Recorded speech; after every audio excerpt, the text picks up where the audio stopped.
You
can measure the size of an elephant. You can clock the speed of a cheetah, but you can't quantify the heart of a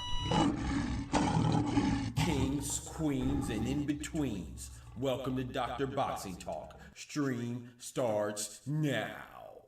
The champ is here! The champ is here! The champ is here! The champ is here! The champ is here! The champ is here! The champ is here! The champ is here! If I tell you I'm good, probably you will say I'm boasting. But if I tell you I'm no good, you know one line.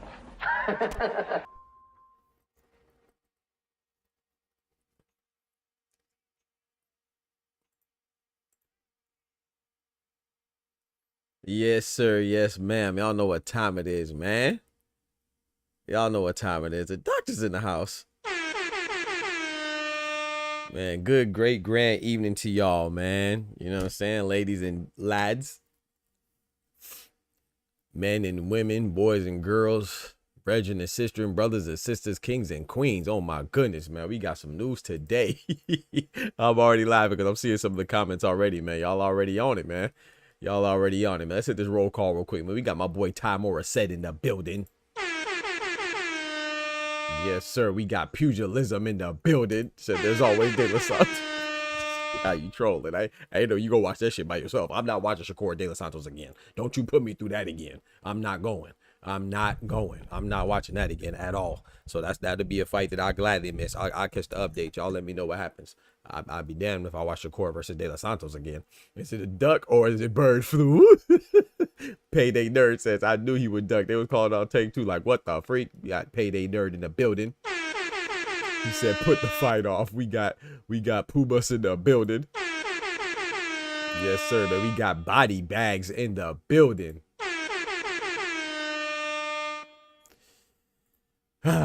All right, man. Before we get to it, you know we got to start off with our prayer, man, before you get into the shenanigans, because I'm going to talk to you. You know, I'm going to have to say some things I don't really want to say, especially about young up-and-coming prospects that seem like they going to have a promising career, seem like they're going to step up, but they don't have to, and then do the unthinkable. So there might be some expletives in this show, but we going to make sure that we cover our sins first. So please join me if you indulge and bow your heads. Dear Heavenly Father, thank you, Lord, for bringing us into this night. Thank you for bringing us into, or this late afternoon, or whatever the time zone that you're in, or early day.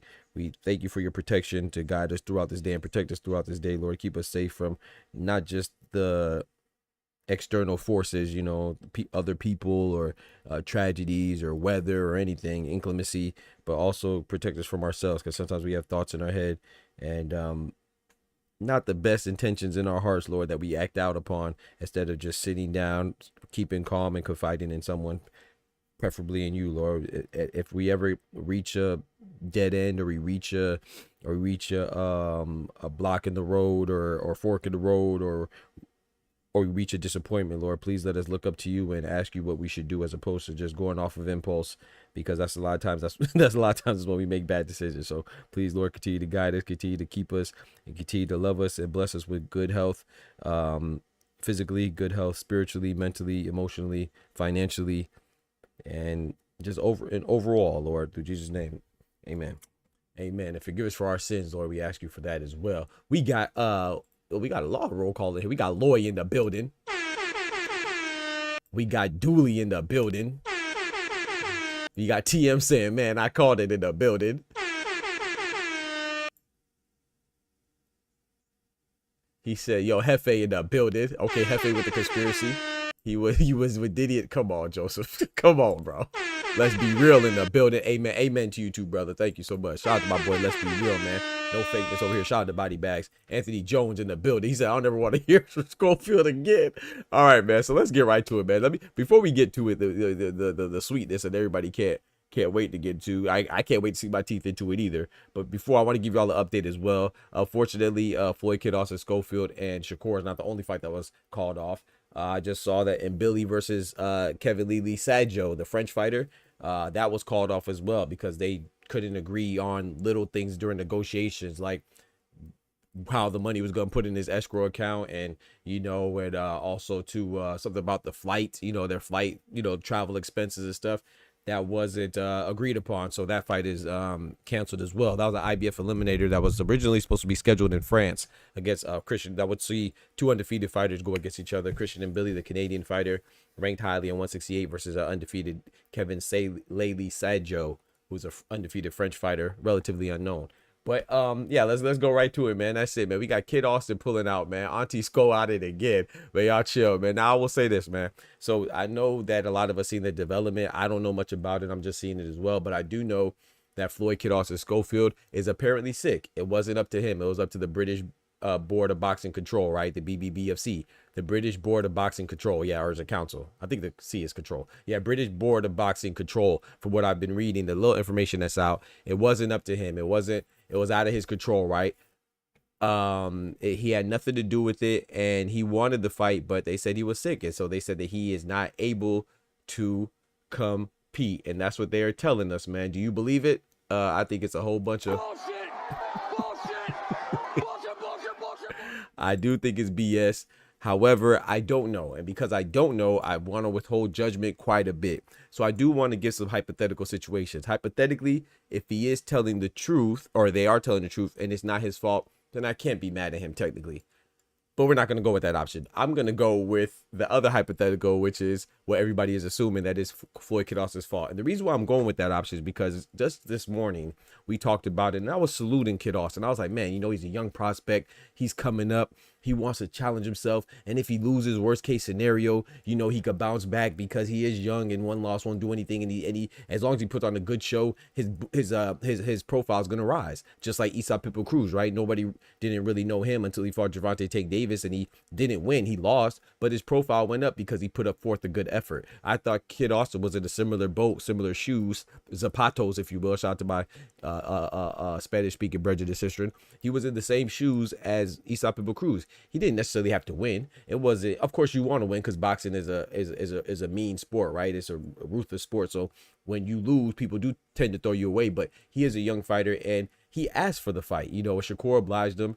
And then Shakur was even like, hey, man, I don't think he's going to fight. But I was like, I think he's going to be outmatched. But as long as he puts forth a good effort, I'm cool with it. I'm cool with whatever outcome. But the fact that Shakur was so adamant about saying that he wasn't going to make it, the fact that he had so many distractions from his father during camp, the fact that they accuse people of being a mole in their camp and trying to sabotage their travels and their success, the fact that he did end up in Riyadh and then still pulled out anyway, it just doesn't look good, man. And I'm not gonna lie, man, this is a bad move. It's a bad look. But I do want to say the saving grace is that it's not a saving grace. It's terrible. But my question is, does Oscar De La Hoya have something to do with this? And I'm not trying to shift the blame away from Kid Austin Schofield, but hear me out. What does two of the people, not two, the last two people that would be Shakur Stevenson's opponents, what do they have in common? Obviously, you know who they are, right? There's Floyd Kid Austin Schofield and William Zepeda. What do they have in common with each other? They have their commonality is Golden Boy Promotions. That guy who I've circled right there, Oscar De La Hoya. Oscar De La Hoya was very vocal about not wanting to have Kid Austin Schofield in this fight, but he said that he would give in to the father and give in to his fighter because that's what they want. But if you remember, I can remember it vividly. I remember it very clearly that Oscar De La Hoya was very open and loud about not wanting this fight. In fact, when it was first, it was in jeopardy of being canceled before it was even made, right? And then what about William Zepeda? William Zepeda called out Shakur before the Maxie Hughes fight. Then he called him out again before and after the Giovanni Cabrera fight. Then he and it was canceled, right? And one of the times, not only did Zepeda's coach Panda say he didn't want it on an interview, Oscar De La Hoya even had Big Turk ask him for Zepeda versus Shakur, and they had a handshake on it. Remember the time they were supposed to fight Virgil Ortiz and Terrence Crawford as well, and the fight still didn't transpire. And then William Zepeda said he was having a baby just to turn around and fight Tevin Farmer, who he's going to fight again for a rematch, right? Which I think is a good match, but we want to see Zepeda versus Shakur. So I'm not trying to deflect or redirect the blame, redirect or remove the blame from Kid Austin or Zepeda, but I just don't really believe in coincidences to that extent to where I could honestly omit that or disregard the fact that Oscar De La Hoya is involved on both. Now, he said that boy scared, he tucking his tail. Yeah, he might be Oscar De La Hoya. De La Hoya to you. Yo, God bless you too. I already appreciate you coming through, my brother. Shout out to my Boricua brethren and sister out there. One time for my Boricua brethren and sister. One time for my American brethren and sister, my Mexican brethren and sister, all my brethren and sister, my Filipino, my Asian. You know what I'm talking about? All of my Asian connection, my African connection, my European connection, my South American connection. Shout out to all the homies, man. You know what I'm saying? Big up the homies, man. Benjamin BML is free buddy. Shakur Stevenson duck. How'd you get that? FUTV. How did Shakur Stevenson duck? I don't know how you got that one. That's crazy. But yeah, I just think that I think it would be foolish of us to omit that. Now, is it still a bad look? Yes, I'm gonna hold Floyd Kid Austin Schofield just as accountable as I held William Zepeda, because in my opinion, not only did William Zepeda duck one time, not only did he duck two times, he ducked three times, and now Floyd Kid Austin Schofield had the opportunity to duck preemptively. Like, I don't know, like, how do you have the opportunity to duck before the fight is finalized in a fight that you asked for, and then he still took it, and then now in the 11th hour, at the final moment, right before the fight, this man calls out, I'm sorry, that's a duck. My bad. He was afraid of that spanking, but I meant to click on this one. He's a duck.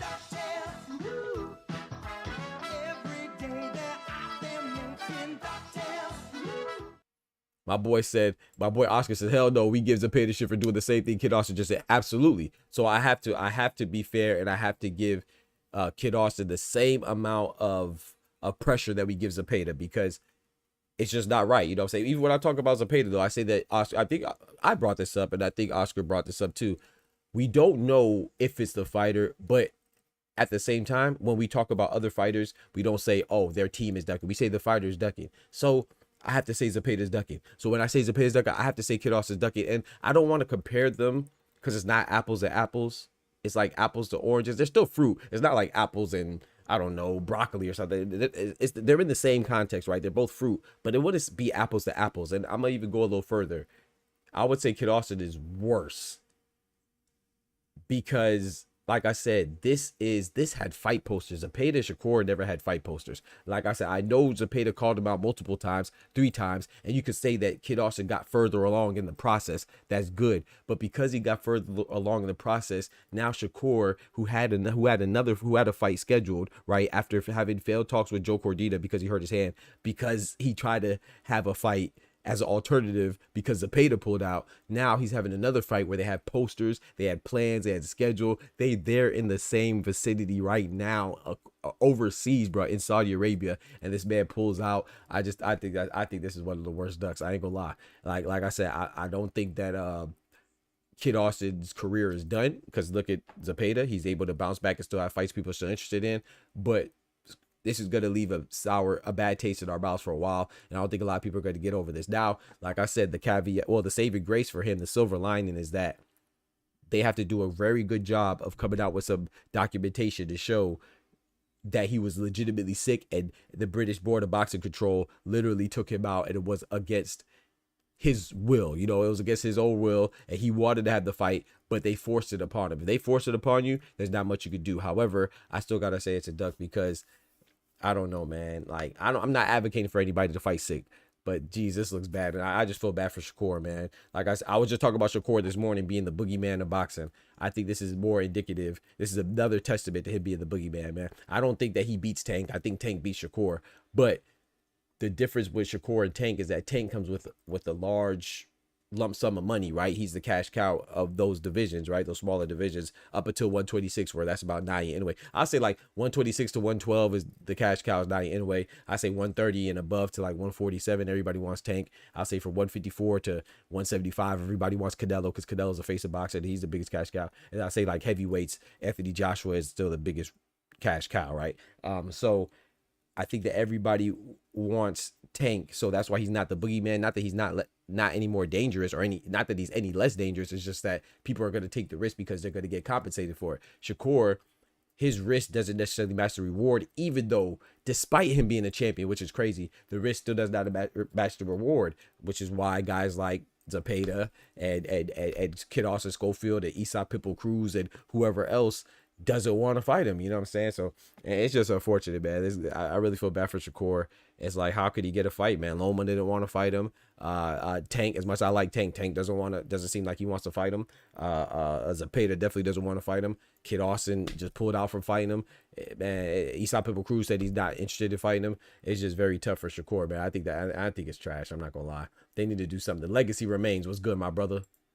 They gotta do something, man. That's it's just not right, man. I don't know yo, shout out to my boy Mike in the building, man. Big Mike in the building. He said Knuckles said Kid also wanted a free trip to Dubai. You out there robbing, maybe.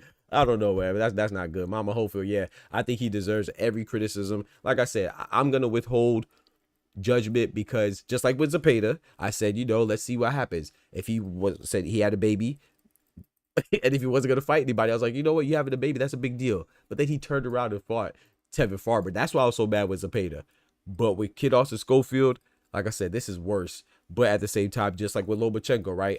I don't, y'all know I'm not a big fan of Lomachenko like that. But I respect his gangster, and I respect his boxing skills and acumen. But I felt like he was ducking. He doesn't want to fight Shakur. He doesn't want to fight Tank. And he didn't want to fight Berinchek because he was his Ukrainian brethren, right? So he didn't want to unify with any of the champions. So give up the belt. But I said, okay, IBF gave him a medical exemption. And I trust the IBF to do what's right for the other fighters that are ranked in the sanctioning body. So I got to give the same grace to Kid Austin until further notice. You know what I'm saying? But like I said, it's just hard. I'm gonna wait a little bit, but I'm gonna go with the fact that I think that he did duck. I gotta go with it, man. I think he ducked him, and it's just not good. But I will withhold a little bit of judgment and save a little bit of reservations to see if this British Board of Boxing Control legitimately releases documentation showing that he has evidence of being sick, man. But that's terrible, man. This is one of the worst ducks I've seen in a while. I'm not gonna lie. And y'all know I don't even like calling people ducks, but that's just terrible, bro. That's trash. I'm not gonna lie. If he ducked him, man, I ain't gonna lie, bro. Like, that's just trash. Know your fucking place, trash. Yeah, Kid Austin Hopefield is terrible, bro. And yo, shout out to Teach. What's good, bro? And Boxing 2-4 in the building. But what's really bad is that Shakur called this, bro. I was just talking about this, bro. I was like, man, shout out to Kid Austin. He's coming to the fight. He had some distractions, but maybe he's playing mind games, bro. If y'all are here in the morning show, go check it out. I was just giving him all the concessions. I was like, you know what? He's coming to fight. He doesn't have to step up. But that's what it makes it worse, like, in a way, right? It's like, because now it looks like clout chasing. And I don't even like using that word clout chasing, because if you say anything, they say it's clout chasing. But that's what it looks like. It looks like the epitome of clout chasing. It looks like You were calling them out just to get your name in the tabloids, just to stay relevant, just for them to be hype around you, have hype around you. And then you even, like I think it was Knuckles said, you even get a trip to Saudi Arabia. You get a trip to Saudi Arabia just to pull out. Bro, the fight is Saturday. It's Tuesday. Wednesday, Thursday, Friday, 4 days, bro. Nah, that's crazy, bro. That's disgusting, bro. I'm not. Yeah, that's trash, Mike. I ain't gonna lie. We gonna run it again. That's trash. Know your fucking place, trash. And like I said, shout out to the young man, Kid Austin, man. Like I said, I'm gonna reserve a little bit of judgment because there's too hype that we don't know, right? We're still speaking. We're making an assumption, and from the information that was released, we're kind of going against the grain, right? Because like I said, they said he was sick, and they said it was not up to him. It was up to the British Board of Boxing Control. They forced this decision upon him. So I do want to reserve a little bit of judgment, but go with the two hypotheticals. I think it's more likely that the two scenarios that we don't know are true. The evidence shows that it was out of his control, but I think the closer to the truth is that it had something to do with him not being ready, all the distractions, they realizing that, hey man, they might be a little bit above their head, they didn't put their best foot forward, and then Oscar De La Hoya being the promoter, man. And it's, like I said, it's corny, bro. It looks bad. It looks like clout chasing, man. You think that man went across the country for clout? Bro, I don't know, bro. These across the country, you mean to another country, not across the country, right? They're in another country. Look out for Muhammad Alakel. Now, I sparred him a few times. He's okay. Got a sharp jab and tight. Hey, okay. Everybody's scared because they don't got the money to stand on. Tank does. That's a fact, pugilism. Like I said, I don't want to.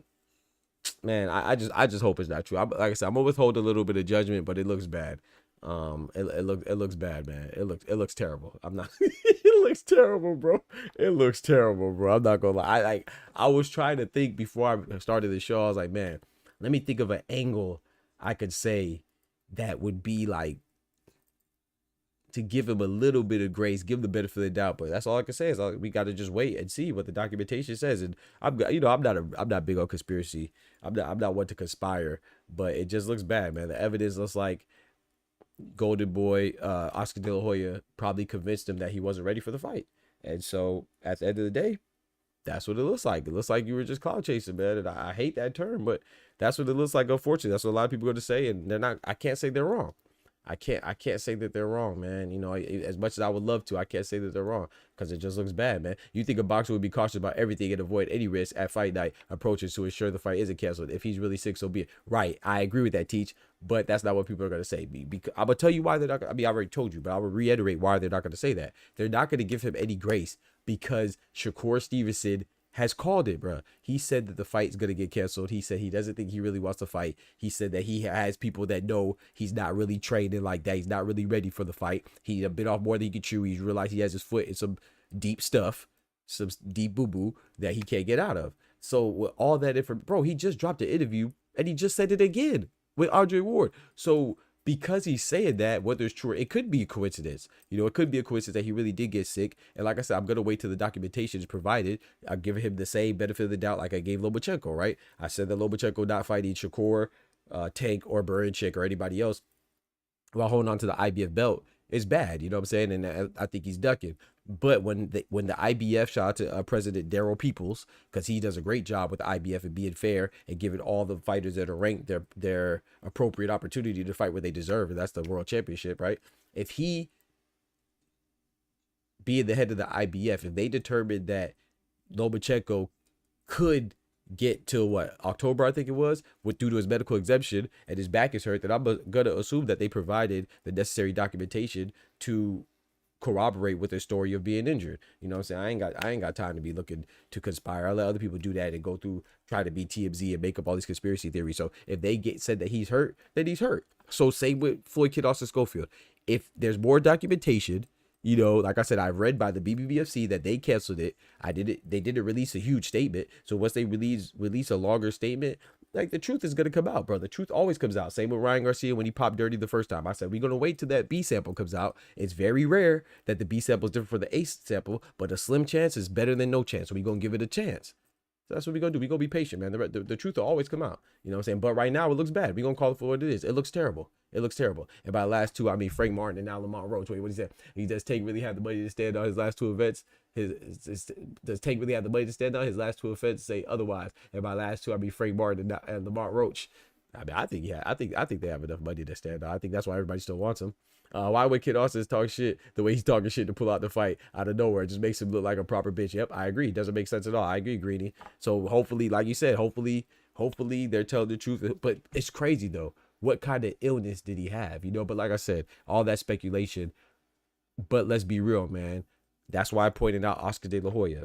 I'm not blaming Oscar De La Hoya, but I'm not dismissing Oscar De La Hoya either. It's like I said, Shakur, if I was Eddie Hearn, I'd try to, I don't know, get some money out of Oscar De La Hoya, because this is happening too much. Both, whether you want to blame Kid Austin, whether you want to blame Zepeda, both fighters are Golden Boy fighters.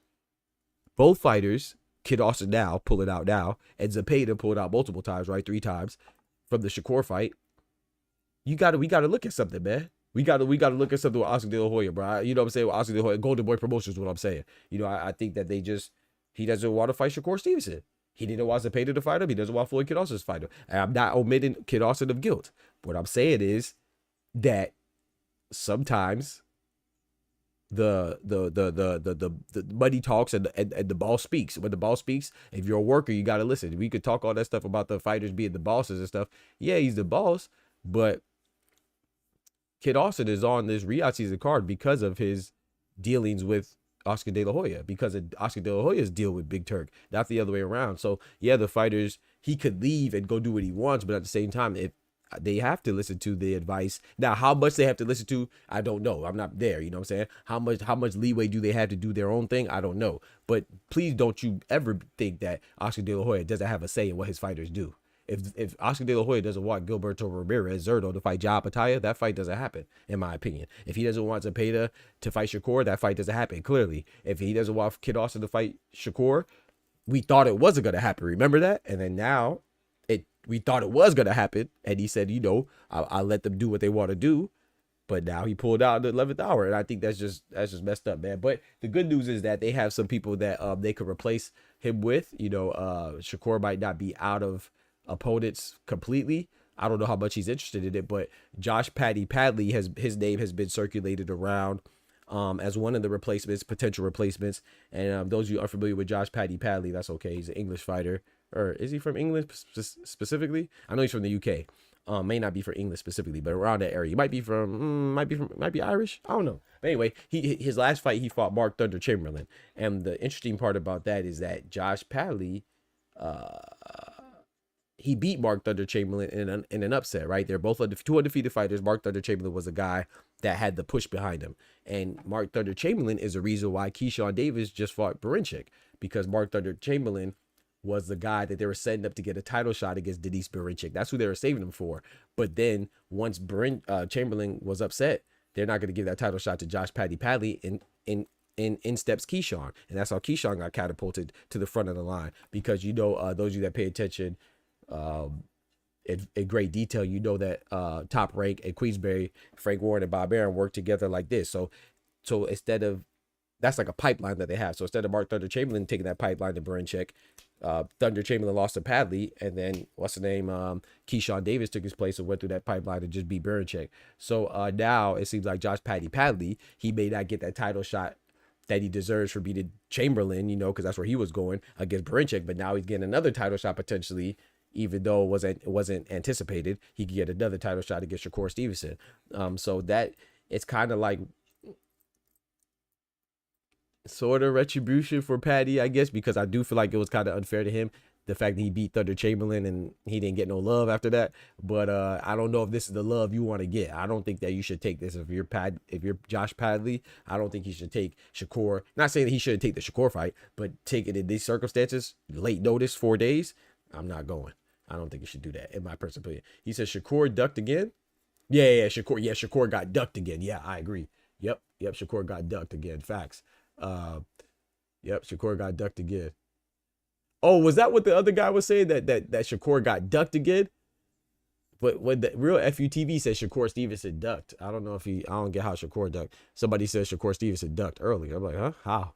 But maybe he meant to say that Shakur Stevenson got ducked again. Yeah, he definitely got ducked. I'm getting the Crisco ready because I'm about to cook with the No, it's bad. Oscar, hey, talk your trash, bro. Talk your trash, man. Because like you made want to bet. Oh, what we bet now? What y'all bet? I was being sarcastic, obviously. Shakur Twitter said now, DMX X-Bet execution is true X Factor. Nobody wanted to. Yeah, I definitely think he's a epitome of a boogeyman right now, man.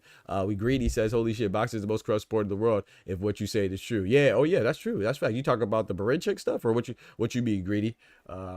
Yeah. Oh yeah, man. Boxing is it's not a nice sport, man. That's why I say, man, sometimes we got to be patient with these fighters as far as like when they lose to just throw them away like that. Nah, bro, we can't do that because boxing is corrupt, bro. Boxing is there's a select few that have the power. There's a whole bunch of others that don't, you know? I mean, even look at Tank's story, like you know, whether you want to believe it or not, but when Tank said that he was essentially forced to fight Jose Pedraza, and it was the odds were stacked against him. I believe it. A lot of fighters get put in that position. If you go watch, I don't know if y'all remember Alfonso Gomez, but he used to fight on Contender. He talks about some of his stuff, the situations that he was put in as when he had his back against the wall, he had to fight, and then if he messes around and wins, once again with Oscar De La Hoya, Golden Boy, they would put him on the shelf and like punish him for winning. You know, because he did sign a long-term contract with them. You know, and so he was basically set up as a guy that to make other guys look good. And then when he didn't make him look good, he messed around and won. They would punish him by not using him again and shoving him for 2 years. That's why he's like, I want to make a comeback now because I feel like I still have more to give. But he said he feel like he was done dirty. So a lot of fighters, that's what when fighters get on top. I'm not telling you to like Canelo or like Floyd or like whatever other fighter, Gervonta Tank Davis or whatever other fighter that's on the top. You know, who else? Who's a big name? Nia Way or Anthony Joshua. I'm not saying that you gotta like them, but sometimes we should give them some grace because only a few of them get to big dog status. You know what I'm saying? And a lot of them, they get taken advantage of. Like, look at David Morrell. Did you see whether it's true or not? You know, you can tell how emotional. What's his manager's name? David Morrell's manager. Dang, DeBella. Is it DeBella? Is it Lou DeBella Senior? I don't remember. What? No. Yeah, Lou DeBella. I don't remember. Is it Lou DeBella Senior? Like, David Benavidez said, you're making more money off the fight than David Morrell is. How you make more money off the fight than the fighter?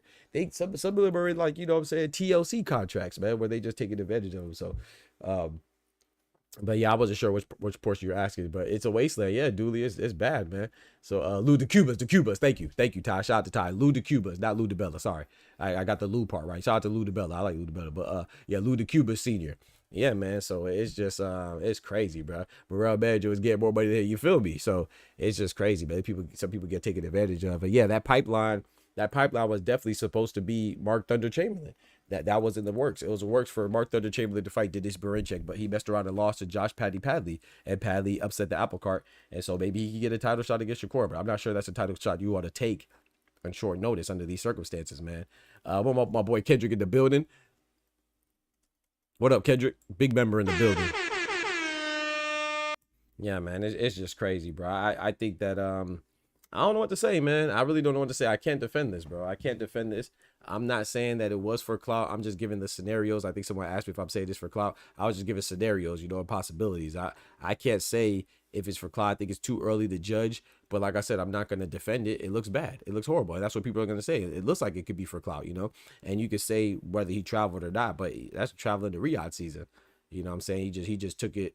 He just gave it all she got. You know, it's not, if you don't plan on fighting somebody, why not go to Riyadh season? Like I said, I'm not saying that that's what it is. I'm not saying definitively that's what it is, but it just looks bad. You know, it could be a coincidence, and I'm hoping that it is, and I think it is. You know, but at the same time, we've seen people come out and say stuff that's not necessarily true, and then we find out the truth a little later on. You know what I'm saying? Like when people coming out and getting caught cheating or some being accused of cheating, and they find out they weren't really cheating, you know, and vice versa. When they say that they're not cheating and they're actually cheating, and or they're saying they're doing one thing and not doing one thing, and they do something else. Like when fighters say, oh, I'm not fighting in November because I'm having a baby, then they turn around and fight somebody else in November. They just didn't want to fight the person that they were originally scheduled to fight in November. You see what I'm saying? So like we just gotta wait, man. The truth usually reveals itself, man. So I'm definitely patient, but at the same time, we're gonna speak on it right now, today, in the present, and in the present time, right now, today. it definitely looks like somebody ducking, man. It looks horrible, bro. And not to mention, and this is when This is when, you know, Floyd Kid Austin Schofield Sr., sorry, Floyd Schofield Sr., this is when he looks very bad, right? Because he was talking he's talking too hot, bro. He's talking too much trash for this to happen. It'll be different if it's like a Beterbiev, right? Beterbiev, he's cool, calm, and collected. Not saying you have to be like that, but it looks a little better. It's a little bit more digestible and believable when you're kind of, I don't want to say humble. Yeah, humble too, because I think Kid Austin's humble. His father be wilding, but I think Kid Austin is a dope fighter and a dope young man. Right? I think he's intelligent. I like the way he carries himself in interviews. He's very articulate. He's very thoughtful with his words, and I like his heart. You know, I don't think that he would. I honestly don't think that he would pull out. You know, but at the same time, we got to be fair in our assessments, man. I like Kid Austin. But I like Zepeda too, and I called him a duck. I gotta call Kid Austin a duck to prove it otherwise. You know what I'm saying? Right now, in the court of law, I try to be innocent till prove it guilty. But over here, a lot of times, this one looks like we might have to go with guilty until prove it innocent in this case, because like I say, he just waited too long, man. Like I was gonna say with Beterbiev had a torn meniscus, and he has a history of injury. This man just popped up sick. It's kind of okay. I got another example. It's like Madrimov, right? I like Madrimov. I think Madrimov beats Virgil Ortiz. I thought Madrimov would have beat Serhiy Boachuk. But when Madrimov pulled out and said he's sick, what did I say, chat? Bro, there's no cap in my rap. We keep objectivity. What did I say, chat? When Madrimov said that he was sick and he's not going to fight Serhiy Boachuk, I called. Bullshit! Bullshit! And we just swept it under the rug, right? You know why we gave him an excuse? Because I was like, man, Madrimov is taking it back to the OGs with Sugar Ray Robinson days. He's over here fighting like he's on some Iron Man contest. He's about to fight Serhiy Boachuk and Virgil Ortiz back to back, two fighters that are beasts in 2 months, in a span of 2 months. Oh, he's a monster. I even went as far as to say that Virgil Ortiz only took the Madrimov fight because he knew Madrimov would be coming off of a war against Boachuk. So when he pulled out, said he was sick, I understand it, because I said that I don't think he should fight two guys like Abdullah Mason at this. You shouldn't be on a Abdullah Mason diet of fighting. You know what I'm saying? As far as fighting at that high frequency, if you're fighting high caliber fighters, when you're young and you're up and coming and you're fighting guys that are, you know, part of your path of progression, then that's okay to fight so often. But when you're fighting, talk about two formidable guys like Boachuk and Ortiz, you don't fight two guys like that back to back. So I understood why he pulled out of Boachuk, because Virgil Ortiz is the one that's more money. You know, that's a more lucrative deal. That's boxing is a business. However, I still said that he was ducking for that. Because I didn't say he was ducking. Sorry. I said I didn't believe him. I think that him calling out sick was bullshit. I do. I think that was nonsense. I think he was just, it just looks better to say that you're sick than to say, oh, I'm not trying to fight the guy that I was going to fight. I'd rather go fight this fight. You know what I'm saying? It looks a little bit more disrespectful. It looks a little bit more respectful if you come up with an excuse. So with Floyd Kid Austin Schofield, it looks a little less pussy if you have some type of medical excuse, as opposed to just say, oh man, I changed my mind, I'm not really ready, I've been off more than I could chew. So yeah, I definitely think that he backed out. You dudes have no idea what you were talking about. Kid Austin was given poison to stop him from beating the shit out of your boyfriend. Who's my boyfriend? Wait, Shakur's my boyfriend? We don't know what we're talking about? Okay, yeah, get my nuts out your mouth. How about that? Yeah, because you clearly don't know what you're talking about, because we already said that. So we have no clue what we're talking about. But we already said that he was given a medical excuse. Did we already say that? You got the poison from his dad's Instagram account. So you don't know what you're talking about. So keep swallowing your boyfriend, or your boyfriends plural. Yeah, so dumb behind, goofy behind. Like these dudes are so dumb. Like he literally just read that off of Floyd Schofield Sr.'s account, saying that Shakur Stevenson poisoned him. He thinks we don't know what you're talking about. He thinks he's a genius. I'll tell you what you are. I'll tell you what you are. You a cocksucker that's about to get kicked out this chat. You fucking dumbass. This man just got it off Floyd Kid Austin's account and acting like it's some gospel. You freaking dumbass. Hold on, let me play it for you. Let Oscar talk to you real quick. Let Oscar talk to you. Here you go. You dumbass. You fucking dumbass. Get off my nuts. That dude, he be in all my comment sections. He don't like my channel, but he stays around. He like a battered little girlfriend or something, man.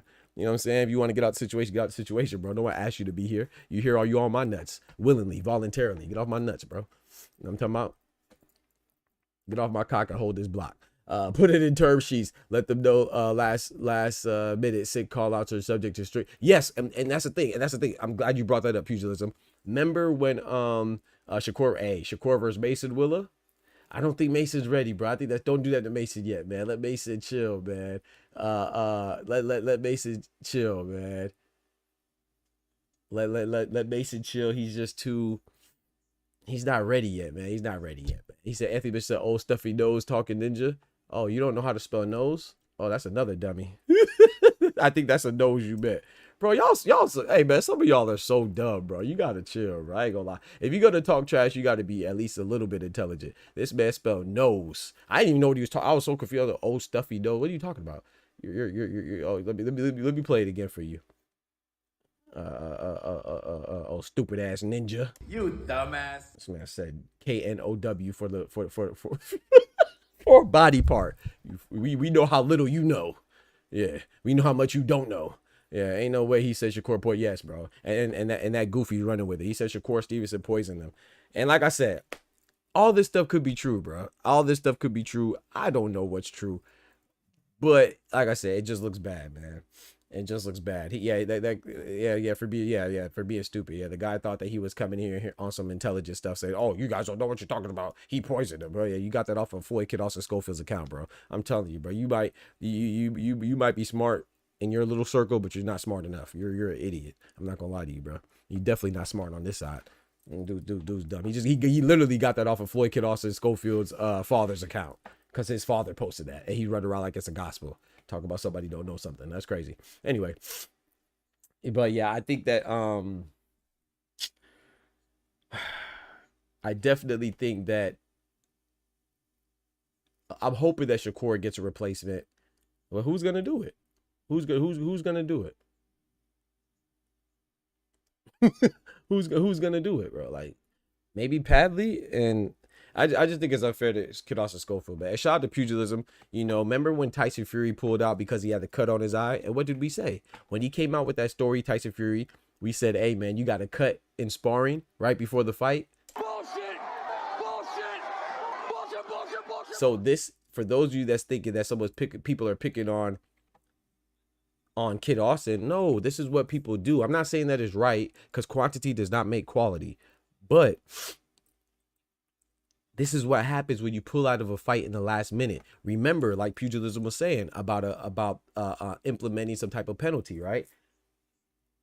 Tyson Fury pulled out of the fight, the first fight with Alexander Usyk, and he pulled out again, right? And he cited a cut on his eye, and he pulled out. And this was like maybe like, what was it, Chad? Like a month before the fight was supposed to happen. And then Turkey said, "Okay, we're gonna try to make this fight again, but now if somebody pulls out, I'm going to implement a tax. I'm going to tax your ass. I'm going to tax you." I think what he said, like $2 million or $10 million. I don't remember. It was some ridiculous amount, a large amount, a mean exorbitant fee, right? So I agree with what pugilism said. I think that there should be some type of implementation of a penalty if you pull out of fights. However, it's hard to do that because I do think that there should be a grace given as well. Like for Kid Austin, right? This is his first time doing it. First offense. I think what Turk did before was good. It's like, okay, we have the fight. Anybody pulls out the first time, boom, you get a free pass. Not a free pass, but you know, as long as you provide documentation. But the next time, I don't care what the reason is. The WBC, WBO, IBF, IBA, WBC, WBO, WBA, IBF,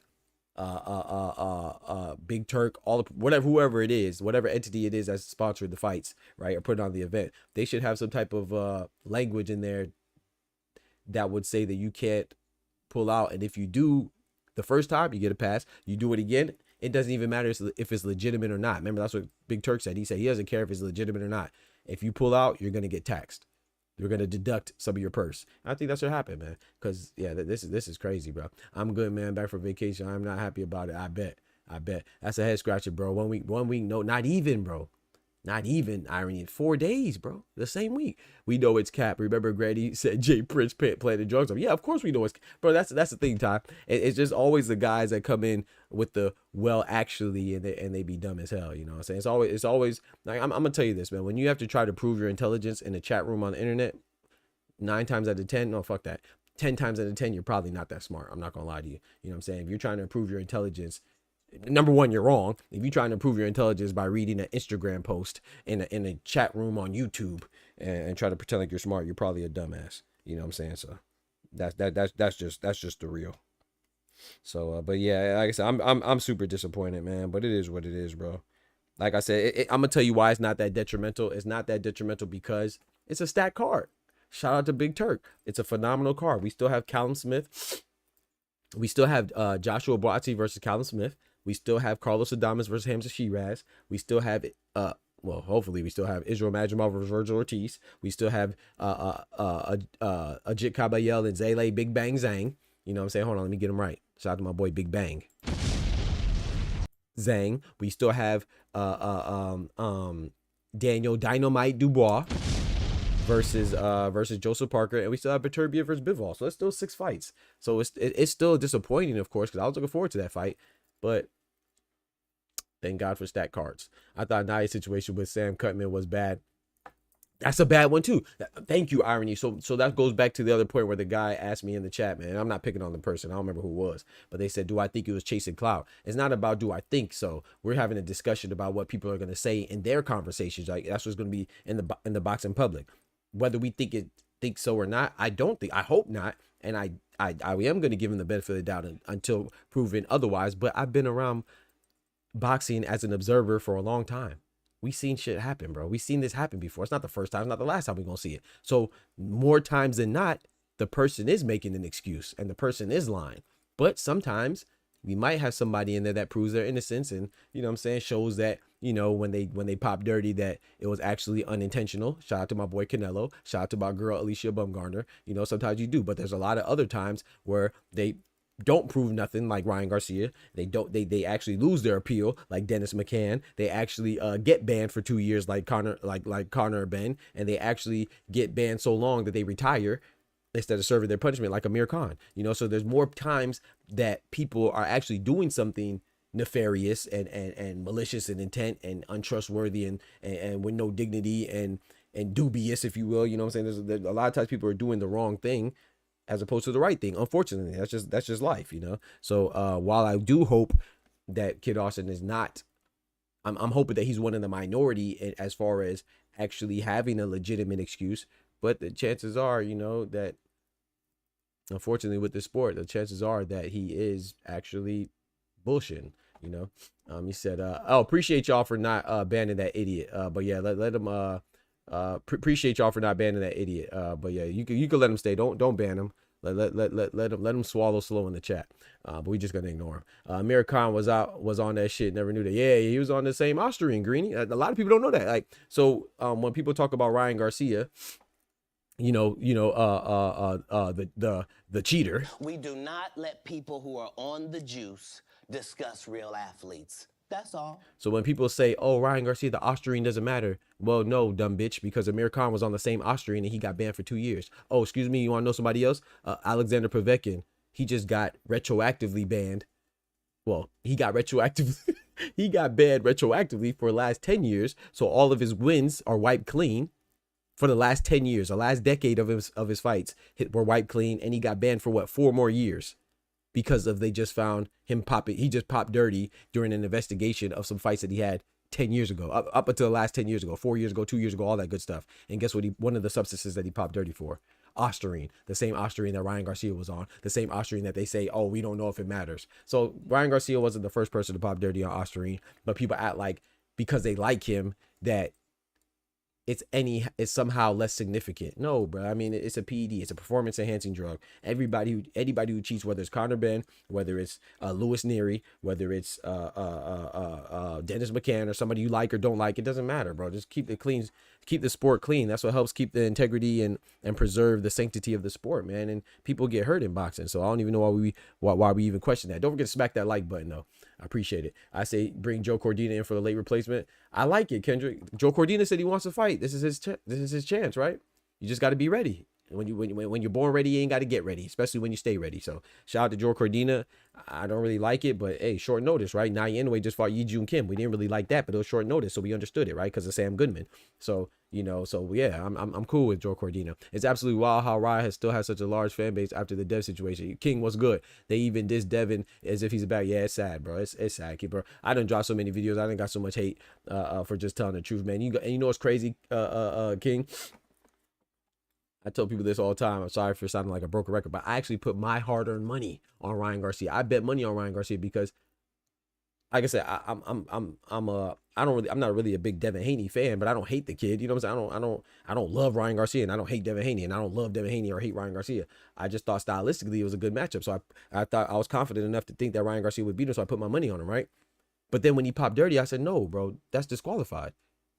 He's disqualified. And I said this before the ruling ever came back, and people were like, "Oh, this guy thinks he's so smart. He's just dumb. He don't know what he's talking about." All of a sudden, this guy, what they say? They said, "Oh, because I have doctor in my name, I really am a doctor. I really have a PhD." But they're like, I don't have my PhD in toxicology. I'm not a toxicologist, but I am a boxing enthusiast, and I've seen certain situations that are very similar to this, aka Keyshawn Davis. Keyshawn Davis popped dirty for marijuana. Marijuana is not a PED, but it is a banned substance in Texas. And he popped dirty during the fight. So whenever your test comes back positive during the fight, you know what I'm saying? When it comes back positive on the night of the fight, that means it was in your system while you were fighting Nahir Albright in this case. So that was turned to a no contest. And marijuana is not a PED, but in the state of Texas, it's a banned substance. So this is Ostrine, which is a PED, a performance enhancing drug, and it's a banned substance. You're definitely gonna get a no get the decision overturned to a no contest. And I said that I made a video. People say, "Oh yeah, this guy don't know what he's talking about," and then you would think that these people would have the decency and the accountability to apologize, but no, they just look dumb. But it's okay. It's all good, baby. We just watch boxing around here. That's all.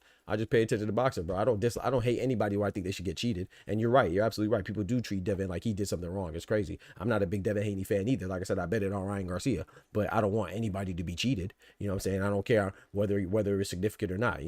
It surpassed the threshold by 60 times the legal limit. The quantity was 60 times the legal limit. You try to go and fail the sobriety test while you're driving, you get caught drunk driving, and your stupid ass is above 60, and your stupid ass is above 60 times the legal threshold for the sobriety test to see what happens to you. You're gonna end up at the bottom of the jail. They're not gonna say, "Oh, it's not a significant amount." It's not nothing trivial about it. Yo, shout out to my guy Oscar, man, dropping that bread, that cheese, that butter.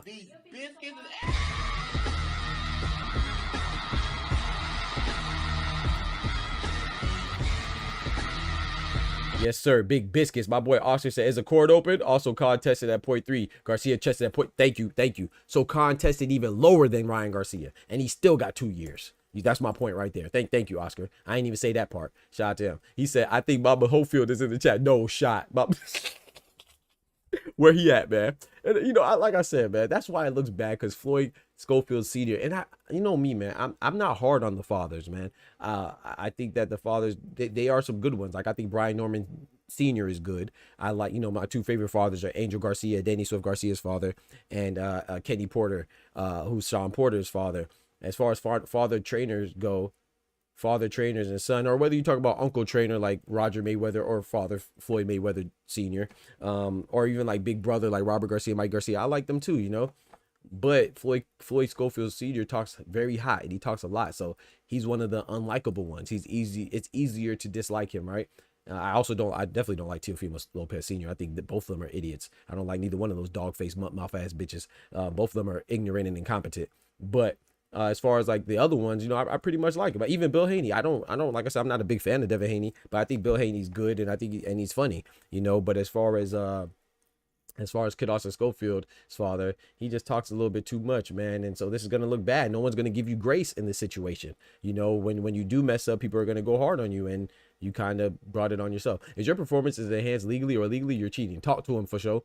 Get the snack shit out of the box. See, that's the thing about the snack. I agree with you, but I'm going to be honest, show. I don't really dive deep into that. I feel like if you have the opportunity to use it, and it is clear, and if everybody's good with it, and it's not, as long as it adheres to the rules, I'm cool, bro. You know what I'm saying? Like, even with the weight bully stuff, you will never hear me say that being a weight bully is cheating, because it's not outside of the confines of boxing. If you don't want to fight somebody that didn't abide by the weight, they didn't demonstrate discipline or professionalism and make the weight, then don't have the fight. But if you agree to tax them or fine them and you still have the fight, then that's not cheating. You know what I'm saying? It's not outside the scope of boxing. Is it a lack of I think it diminishes your credibility. It shows a lack of discipline and a lack of professionalism, but it's not cheating, but it is something to note. So while you can notate it, I don't think it's cheating. So I kind of disagree there. I don't know if Snack's cheating or not, but I know it's not against the rules. If it's not against the rules, then by all means. But I get your point though. My boy Al Booger in the building, man. What's good, brethren? Barry Bonds used the clear. Facts. He says the Discord open is about to be soon.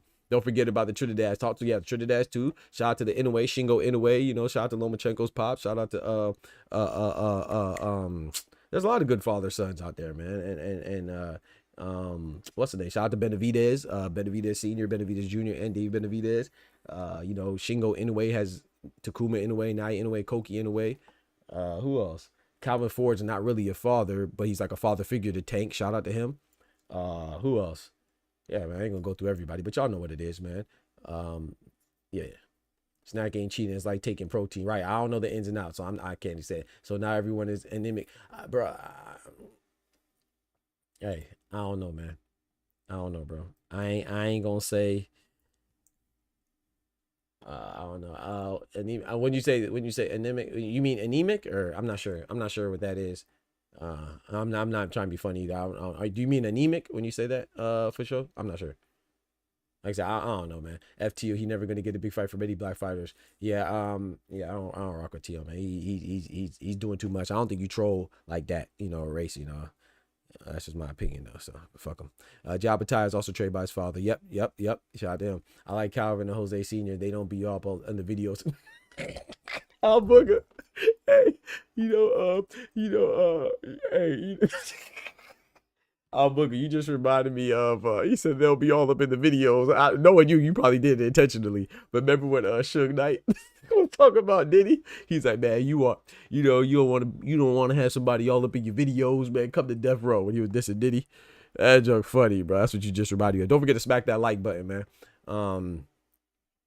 Don't forget to smack that like button. But yeah, man, we're about to open up the Discord. But before we open the Discord, I do want to talk about some more stuff, man. There was a clip also that I saw, man, of Bomac, and have to take your blood for protein.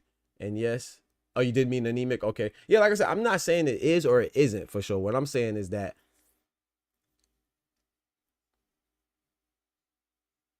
a lot of fighters are on it, and that quantity does not make quality. But if it was bad, then I think that I am going to give the sanctioning bodies and the administrative powers that be the benefit of the doubt of getting rid of it. But like I said, I don't have a problem. I think that you should get rid of all that stuff. It should just be me versus you. That's it. But it is what it is, though, man. You know, I can't. To me, that's too much of me reading into what Snack does, what kind of products they give, what they deliver, what they do. I ain't got time for that shit, man. Victor Conti can add that.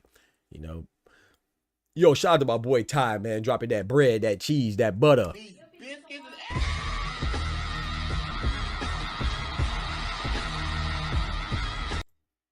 Oh, shoot. What happened to cut short, man? Hold on. We got to run that back, man. My boy dropping the graffiti on the chat walls with the hello yellow, with that bread, that cheese, that butter. I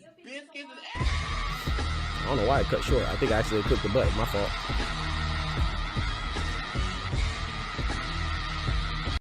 Yes, sir, for sure. Appreciate it. He said, who could forget the 90s sorts? Who could forget it, bro? You know what I'm saying? Shout out to my boy Ty. He says WWE promo voice. It's the bloodline rules. Mama Ho. I don't know if I'm doing the promo voice right. You know, I don't watch WWE anymore. Last time I watched it was in the Attitude Era, but I'm gonna try my best. He said, it's the bloodline rules. Yeah. Mama Hofield, your son had a shot at the WBC tribal chief, but you blocked your blessings. That purse cooked just like these parlays. Yeah. Rest in peace, Randy Savage, man, Macho Man. I feel like that's what I'm sounding like. Hold on, I got you, bro. Hold on. Shout out to Macho Man, Randy Savage, man. Shout out to Macho Man, Randy Savage, bro. Let me get you right with this. Hold on. And shout out to the Nature Boy. One time for the Nature Boy. One time for the Nature Boy. You feel me? Woo! Woo! One time for the Nature Boy, you feel me? And Doc doing Macho Man Randy Savage, yes sir. Rest in peace, Randy Savage, bro. I don't know any big, you know, that's all I got. Unhinged said nobody giving Schofield another title shot. Yeah, Unhinged, and can you blame him? But like I said, I don't want to jump off the deep end. I think he will get another title shot. Like I said, he's in the rankings. He's high in the rankings. He's a young prospect. Like I said, people forgive Zepeda, people forgive Loma, people forgive Tyson Fury. People forgive Sam Goodman for the same things. This is just in the very last second, so it looks worse. But I think he'll get another title shot. Hell, that guy that walked out the ring, what's his name again? Charles something. The guy that walked out the ring against Efe Ajagba, he was about to get another fight with Deontay Wilder. You know what I'm saying? So he'll get another title shot. It looks bad. He's gonna be the donkey of the day for a while. You know what I'm saying? People gonna shit on him for a while, and he deserves it. But I think he'll bounce back. Now I'm about to open up the Discord. Oh no, but I want to say this too, man. There was this clip going around. That was a good one. Appreciate it, bro. You know, I try my best, man. You know what I'm saying? Y'all breaking bread and showing me love, man. I definitely gotta reciprocate the love and the energy, man. I appreciate y'all for real. I appreciate you, Ty. You know what I'm saying? With the monetary support, and my boy Oscar. You think Turkey will ever do business with this dude again? That's a question, but I think so. I'll book him because he's with Oscar. Like I said, I honestly, bro, if you ask me right now to go out on a limb, I'm gonna call Kid Austin Schofield a duck, right? It looks bad, it looks terrible. But if you ask me, if you said for $1 million question, do I think Oscar De La Hoya had something to do with this?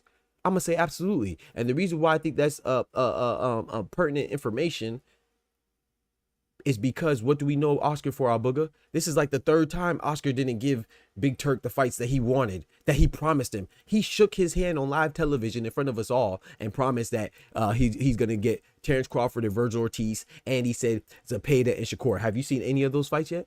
So I'm sure that Big Turk is, I'm sure Big Turk, this is no surprise to him. I'm sure that Big Turk probably knew that this fight wasn't going to happen.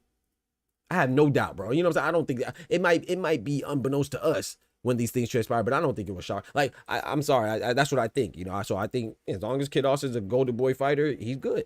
I think as long as you're a Golden Boy fighter, you're good, because I think that Big Turk is used to Oscar doing some shit like this. So like I said, I could be wrong, but I don't think that this was as random as it seems. Yeah, that's what I'm saying. We're gonna wait for sure. We're gonna wait for sure. We're gonna wait. Yeah, we're gonna wait, man. Like I said, I want to get the full details, but at the same time, we got to give them the same energy that we give other fighters when they have a cut on their eye, like Sam Goodman, or elbow like Tyson Fury, or pull out because of a baby like Zepeda, or a back injury like Loma. You know, we got to give him the same energy, and it's up to him to prove us wrong. You know, so but so I saw this clip, man, and I shout out to Karma. I actually saw this clip because of Karma, and I want to show this real quick, man. I think I love Bo Mac's response to this, man. I think it's refreshing, man. And this is no knock, this is no hate on anybody and their method of doing things, but I love this. I'm not gonna lie to you. I'm gonna be completely honest with you, man. I absolutely love this, and I think that more people should respond like this. And big salute to Bo Mac. I want to show this real quickly, chat, and I want to know y'all opinion on this. Twitter streets wanted to know.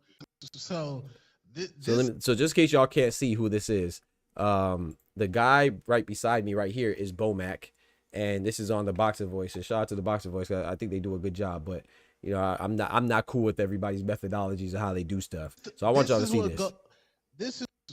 So this guy above me is asking Bo Mac something, and I want y'all to see his response. Oh, this is like a question that everybody in my neck of the woods, the Twitter streets, wanted to know.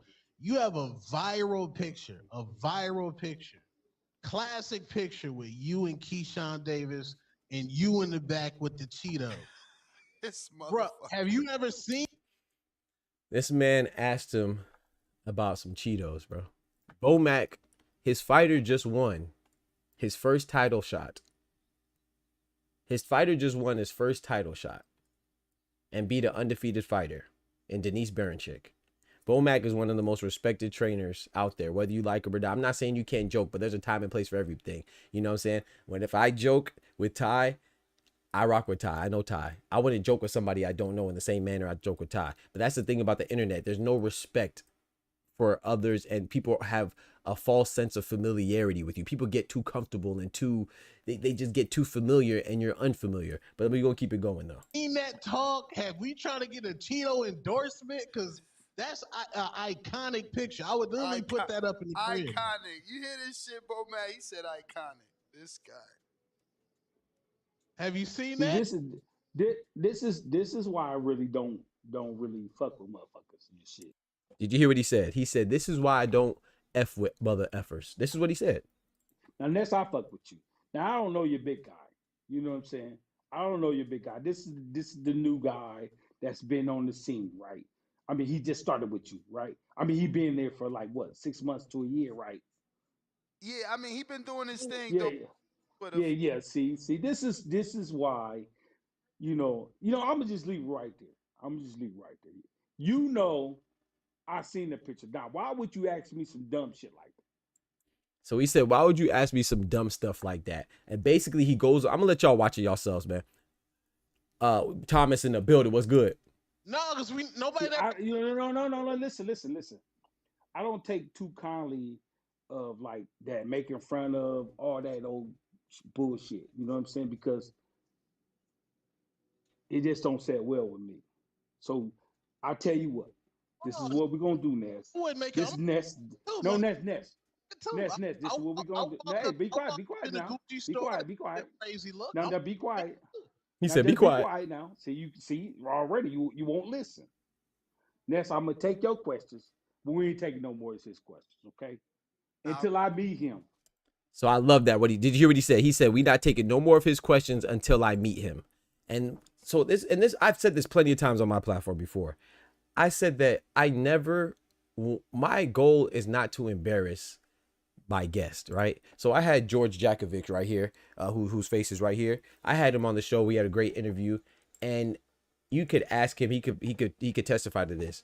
I sent him the questions I was gonna ask him, not every single one, but the ones that I thought would carry the interview and the ones that I thought were what people wanted to know. And I asked it to him in a respectful manner, and I asked him, does anything make him uncomfortable? Because the last thing I want to do is make you uncomfortable on my platform. I'm not here to expose anything. I'm not here to degrade you. I'm not here to diminish you. I'm here to big up the sport of boxing and acknowledge your contribution to the sport that we love. You feel me? So when you have somebody on your platform like Bomac, who doesn't need to be there, I'm pretty sure he's there on his own, on voluntary, efforts. I don't, maybe he's getting paid. I don't know. I don't know their business. Ain't none of my business. But I'm sure he's there off of just off the strength of the love for the game, right? And to promote himself too, of course. But to also talk boxing with other people and get out there, and then you kind of repay him by trying to embarrass him and talk about some Cheetos. Now I know it's a joke.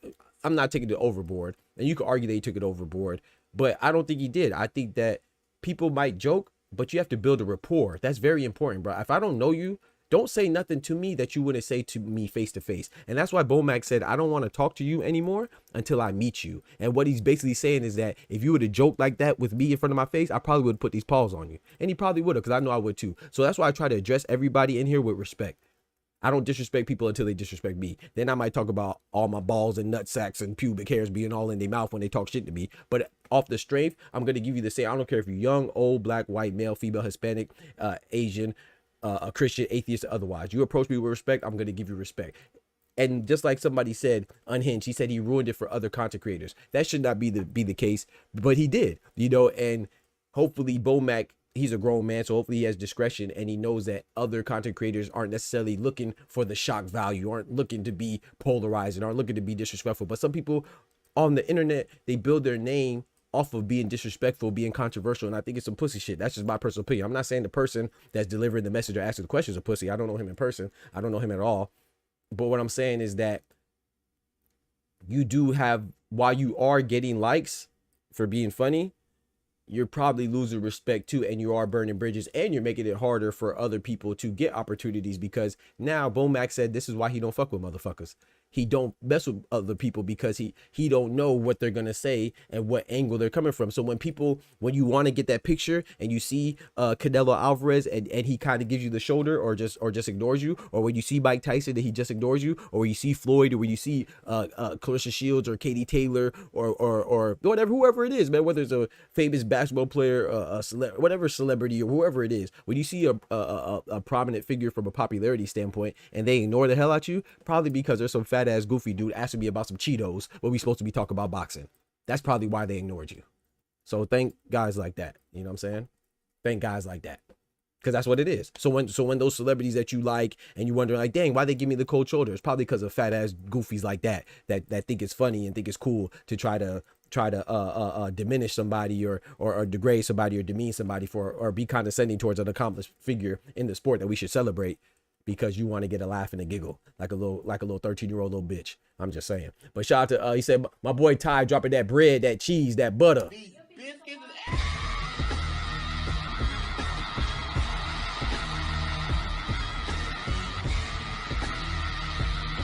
He said, my boy Ty said, watch Holyfield spin the block of the WBA, seeing that he didn't actually, Shakur watch him. Yeah, either fight, yeah.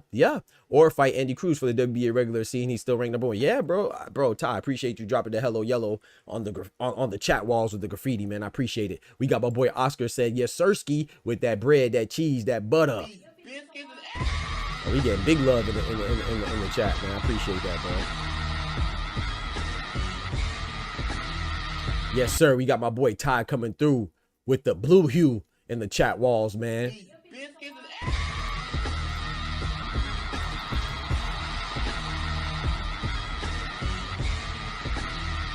Yes, sir. Appreciate that love. He said not too much on Bo Max Cheetos. Yeah, he was hot about them Cheetos. He had them hot Cheetos. Hey, shout out to Oscar. Hey, he said make it real with the teal. You feel me? I appreciate that, dropping that greenery in my scenery, man. I appreciate that. That was a win-win situation for Kid Austin. I agree, GT. I agree. Respect, Doctor. Shout out to you, Greeny. I appreciate it, bro. Facts, Doc. Yeah, bro. You got to just treat people with respect, bro. You don't know people, bro. You don't know people. You don't know what I guarantee you want to ask them that in real life. You know what I'm saying? Just respect. If Bomac wanted to put paws on you, he probably would have had Bud put paws on you, or Keyshawn put paws on you, or So Cold Nelson, or whoever it is. You know, you're the respectful one, and I'm gonna say it for fuck. He said, I'm gonna say it for you. He said, you're the respectful one, and I'm gonna say it for you. Fuck Tony, aka Mr. Musty Energy. He musty his damn. So, yeah, like I said, I'm no disrespect to him, but I gotta call like it is, man, because Unhinged said it. You know, you are making it hard for people out there that want to celebrate the sport. I'm not saying don't talk trash, don't be funny, but there's a way to do stuff, man. If you don't know somebody, you could tell Bomac that caught Bomac off guard. He didn't like it, man, and you know what I'm saying? It is what it is, man. Just be respectful, bro. He said, Isaiah said somebody tapped him on the shoulder in Saudi Arabia. Maybe, bro. Shout out to my boy Oscar, man, dropping the sticker. Yes, sir. Rest in peace to Kimba, man. Rest in peace to Kimba. But yeah, I wanted to show y'all that, see, and get y'all thoughts on that, man. My boy dropping that bread, that cheese, that butter. I'm about to open up the Discord right now. Yeah, I just thought that was super corny, man. And I thought it's a bad look, man. He got a whole army of killers he trains. I would have said nothing crazy to F that. You feel me, Greeny? But that's the thing, though. You know, respect isn't even about, even if you could whoop him, just be respectful. It's about, you know, a part of being human is being able to demonstrate humanity. You know what I'm saying? And a lot of people lack humanity, especially on the internet, because it's easy. You know, you have a keyboard, you have a screen, so you feel untouchable. You got that internet courage. It's worse than liquid courage. You know, with the alcohol, it's internet courage, and you just say whatever to whoever, man. Think everybody gonna take it, right? You know, what if I'm not having a good day today and you come at me with some gosh dang Cheeto talk? I thought that we were here to talk about Keyshawn's accomplishment or my accomplishment as a potential trainer of the year already at the beginning of 2025. You talking to me about a bag of Cheetos, trying to get a laugh off with your mouth ass. Tony saved dude built like a bag of milk while you talk about some Cheetos. Like I said, I'm not disrespecting anybody. I'm just saying what it is, man. I didn't go out my way to see that. I saw it on Twitter. I was just like, man, that's the same stuff I be talking about, bro. It's just for what? For what, bro? Like that was just shout out to Bomac. I thought he handled it well, man. But we're gonna bring up Oscar, man. We're gonna bring up my guy Oscar in the green room, man. My boy, I know he got some stuff to get off his chest. Yes, sir. Get off his chest, assist, my guy. Oscar in the building. What's good, brother? My God, yes, Mr. Sir, Dr. Boxing Talk. Yes, my sir. God. Yes, sir, man. Let me get my boy right, man. A power ranking, and I was doing the Champions Road, and I was doing the Hall of Fame, but then I was like, hey, hold up. I gotta change that up real quick. I gotta change the rankings real quick. Why you gotta change the rankings, bro? What do you want to start with? You want to start with the Hall of Fame or the Champions Road? What do you want to start with? I want to start with the Hall of Fame, bro. Talk to me, bro. What you got for me? And the Hall of Fame, we got some honorable mentions, guys. Honorable mentions. We got Jack Catterall. Oh, Lord. He got knocked down after the number 1 spot came through. In the number 3 spot, we got Beto Melniki. Beto Melniki had a horrible performance. He went up. He did. But you know, he went up to because there's less competition. Yep. There's less competition. Yep. He thought he was gonna have an easy out. He looked explosive for the first fight, and just like Jack Catterall, he let that fight slip out of his hands. And Catterall lost, yes, but it was a very close fight for it was higher caliber opponent. Number 1 for 4 years. That's nothing short. Yeah. But this guy lost. Didn't lose, but didn't win against a non-ranked fighter. Bitumelniki was coming out hot out of top rank. He did have that one slip up, but he made it up. And he looked average. Yep. In the number 2 spot, we had Big Baby Anderson. This was his bounce back fight. He looked trash. He didn't look impressive. He actually looked like he's digressing. Yep. And with him, it's nothing physical. It's not a skill issue. It's not a physical issue. It's more a mental issue. We don't know where he's at. We don't know what he's focused on. We don't know what his goals are. That's true. If he's just here for the money, he with all that skill he has, yes, he might just come down as a gatekeeper. Let's be honest, because in the championship fight, in the ranked fight, the mental is gonna carry you more than the skills. Talk to him. Just like McCauley. McCauley was getting hit with some shots. McCauley was getting swept in some areas. He was. But there were some areas where he was beating him, and the mental made a big difference in my opinion. Yep. In my opinion. Yep. Nah, that's a good. Now let's talk about the number 1 spot. You remember in school whenever they had the donkey ears and they sit you in the corner? Yes. The corner of disappointment goes to Kid Austin Schofield. Hold on. Let me get your I don't have my drum roll on here. I don't have my drum roll alert. Okay, go ahead. My bad. I apologize. Thought I had my drum roll on here. So the corner of disappointment goes to Kid Austin Schofield. I'm gonna tell you why. Tell me why, bro. Talk to me. Not only did this guy had a fight, not only did he had a date, not only did he had it in the biggest call in boxing history that I have ever witnessed, that I have ever seen. Though my bitch ass co-workers didn't want to switch days, so I'm not gonna be able to watch it. But anyways, bitch ass. That's not here or there. Kid Austin had everything in the game. We've been talking about it for months. We've been talking about it for weeks. We've been talking about it for days. All he had to do is show up, and I would have given praise because he didn't really have to look spectacular. He just had to look competitive. Yep. He had everything in the game. Nothing to lose. And the reason I gotta give him so much shit, give it to him, is bro. the same reason. Pause. A lot of people gave Cepeda a lot of shit. And I'm one of those people. I'm one of those people. Talk to him. Talk to us. I didn't want to point you out, but now that you said it, I'm gonna point myself out, bro. We keep it real over here, man. Come on, now. Talk to me, bro. Whenever I was talking about Cepeda, I was like, it could be Oscar. It could be this. It could be that. I don't want to give him too much shit, but because Cepeda is one of my favorite fighters, but he did pull out. He is a duck. He is a Pato Cepeda. He's not a Camarón Cepeda no more. I agree. Pato. Like, y'all gotta chill on it because I think it's Oscar. It's Oscar. You did say that. And I think it's with Kid Austin, it could be Oscar as well. But if we gave so much shit to Cepeda, we got to keep it 100. Absolutely. This guy pulled out 4 days before the fight. Who's gonna take that fight? You have to drop the fight. No. You go holler at Ishmael Davis. His stupid ass to take it. No, this is my bad. Ishmael Davis. He's a warrior. I'm sorry, I shouldn't say that. But he took the Josh Kelly fight in 2 days, right? Or whatever. Or the Sergey Boychuk fight in 2 days, whatever it was.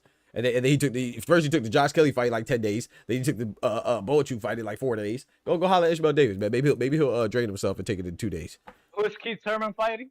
Yeah, Brock Jarvis probably take it. Yeah. He has in 7 fights. He had 7 different weight classes. I never heard that in my life. Brock Jarvis in 7 fights. He fought at 7 different weight classes from 122 all the way up to 160. That's crazy.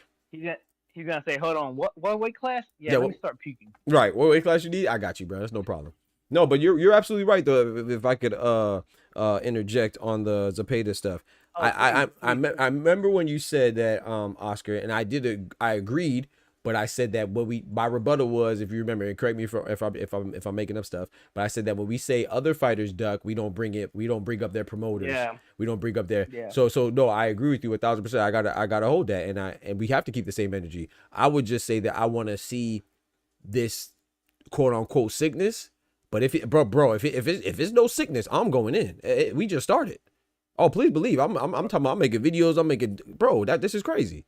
But the only reason why is because I'm gonna pull it up for you while you talk. But when you go, but I literally read an article, and it wasn't a long article. It was a statement from the like I said, I believe it was the BBBFC, the British Board of Boxing Control, that they released a statement said that they pulled him out. It wasn't that he pulled out, that they pulled him out because of an illness, and it's not something that he wanted to do. However, I don't believe it. You know, I'm gonna wait a little bit, but I'm gonna be honest, I don't believe it. Just like I didn't believe Sam Goodman initially. I didn't believe Tyson Fury initially, and I like Tyson Fury, but I didn't believe that it was a legitimate cut. You know, so I'm gonna give the same energy, bro. I don't believe it, and I think that Oscar De La Hoya does have something to do with it, like Zepeda. But you're right, I can't use that because I didn't give Zepeda that. So yeah, I'm with you 1,000%. As much as I don't want to call him that, but it is what it is. With Kid Austin, it's like, what kind of sickness gets you out for a whole week? Exactly. And what you doing getting sick in Saudi Arabia? Everything clean out there. I seen the pictures. Like, you can eat a burger. You can eat the burger off the floor right now. What you talking about? What kind of sickness you got? Yeah. There's no crime. There's no. You feel me? There's nothing there. It's almost perfect. It's almost you feel paradise. Me? So, what the hell do you got sick off of? And if he got sick because he was eating something he's not supposed to be eating, that's even worse. Yeah, you eating that poom poom. That's what you eating. Worse. Eating that butt. That's what you eating. That's what he eating, bro. Out there eat that.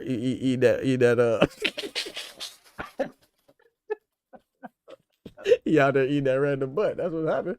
You know what I'm saying? Now you got in your throat. Now you messed up. How you get sick out there, bro? I don't get it, bro. So okay, so here's a statement right here. So it was the BBBFC, the British Board of Boxing Control. It says the ring has learned that whatever you know that about his late replacement, Floyd Schofield, has fallen ill and was pulled from the fight he was pulled from the fight by the British Board of Boxing Control. You see that? And like I said, I don't. It was just a brief little article. I could pull it up, but that's the reason why I'm saying maybe it is legit. But like I said, I gotta see it. But here it is right here. It's a big ass if. That's a big if. I'm talking about fat if. So it says the ring has learned that WBC. Go ahead. I said they're gonna have to pull out blood work. They're gonna have to pull out a bunch of stuff. Oh yeah, I need to see this documentation.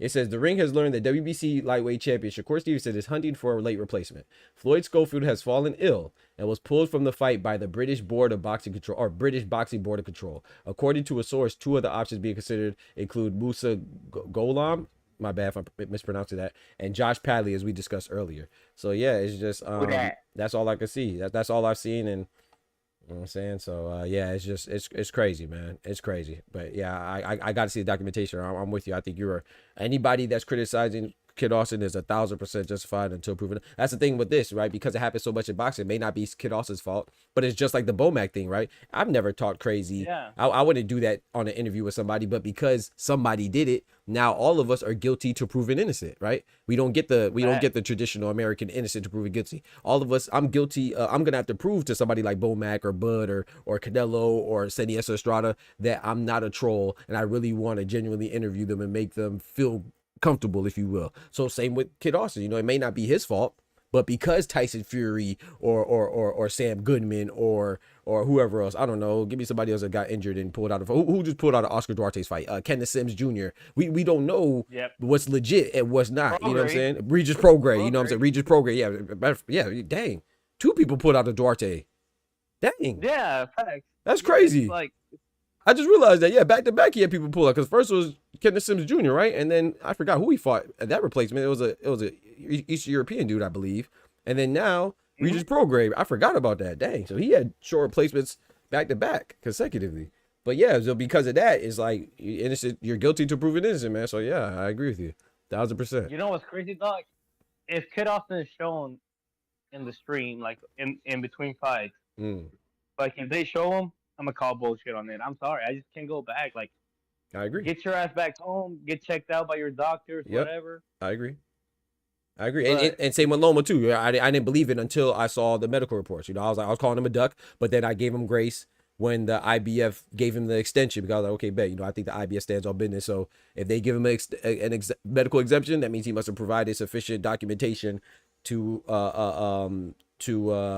corroborate with his story of being hurt, you know, with his back injury. So I just don't really look for the conspiracies like that. So, but I did call him a duck until then. So I got to call Kid Austin the duck until then. Makes it worse? What's that? You know what makes it worse, Duck? What's that? You know, whenever you talk shit to somebody for so long. Yep. And you hold it up, you look like a fucking hero. If you back it up, you look like a hero. The fact that Kid Austin's dad, Uncle Schofield, Uncle is crazy, has been talking crazy for like the last month. Yep. The last month he's really been going in. Yep. But like, remember he's a sparring. Remember he's undefeated in sparring. He's been talking crazy for a minute. Yeah. Well, you remember Shakur made him shit himself. You know. Yeah, he did. He did say that. He did say that. Shout out to that. They did admit that. I was like, hey, yo, what you mean? What does that mean? Had them draws wet. Pause. Hey, yo. No, did he? Hey, yo. Yeah, no, you're right, man. Hey, I can't give it no grant. As much as I want to, I ain't gonna lie, because like I said, I like Zepeda too.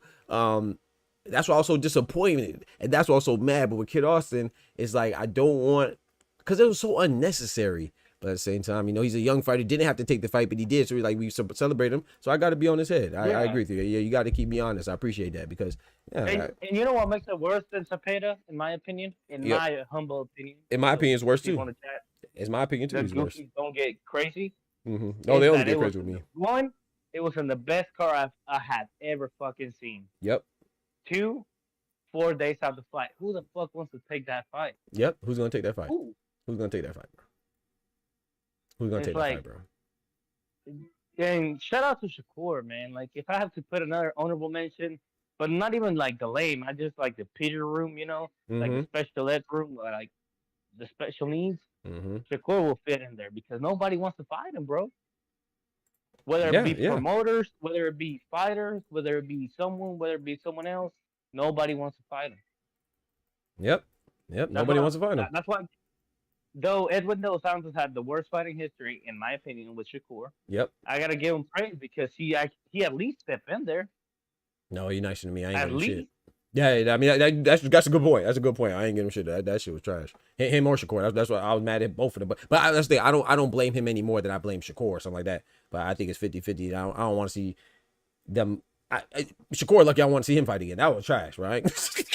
That was some. Oh my gosh, yeah. But I see what you're saying. No, you're right. But at least he stepped in the ring. I got you. Yeah, that makes sense. Yeah, shout out to him. Archer just at least step in the ring. Yeah, facts. But gosh, Lee, bro, at least throw a gosh dang punch, man. Yo, that guy can't get a break. Can't get a break, bro. Can't get a break at all. Shout out to my boy Ty dropping that bread, that cheese, that butter.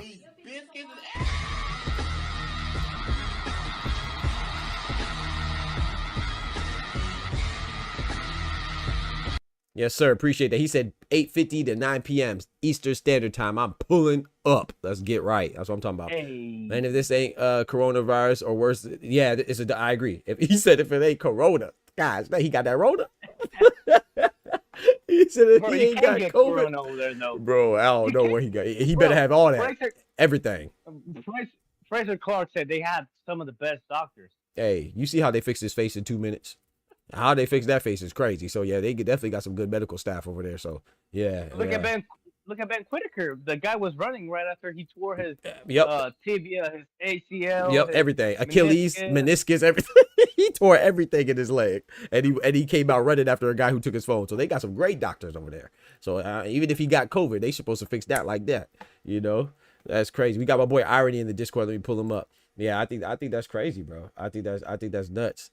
And yeah, I'm glad you brought me back to earth. I was being too nice. I don't think we could give him, like I said, it's on him to prove his innocence, you know. And that statement from the BBBFC, it should be good enough, but because of the environment that we have in boxing, the state of boxing, how it is right now, where people cheating and it ain't cheating, and people making this excuse and that excuse, or this pulling out, or that, that's not good enough, bro. I need more than 3 lines of why you had to pull out. I'm sorry.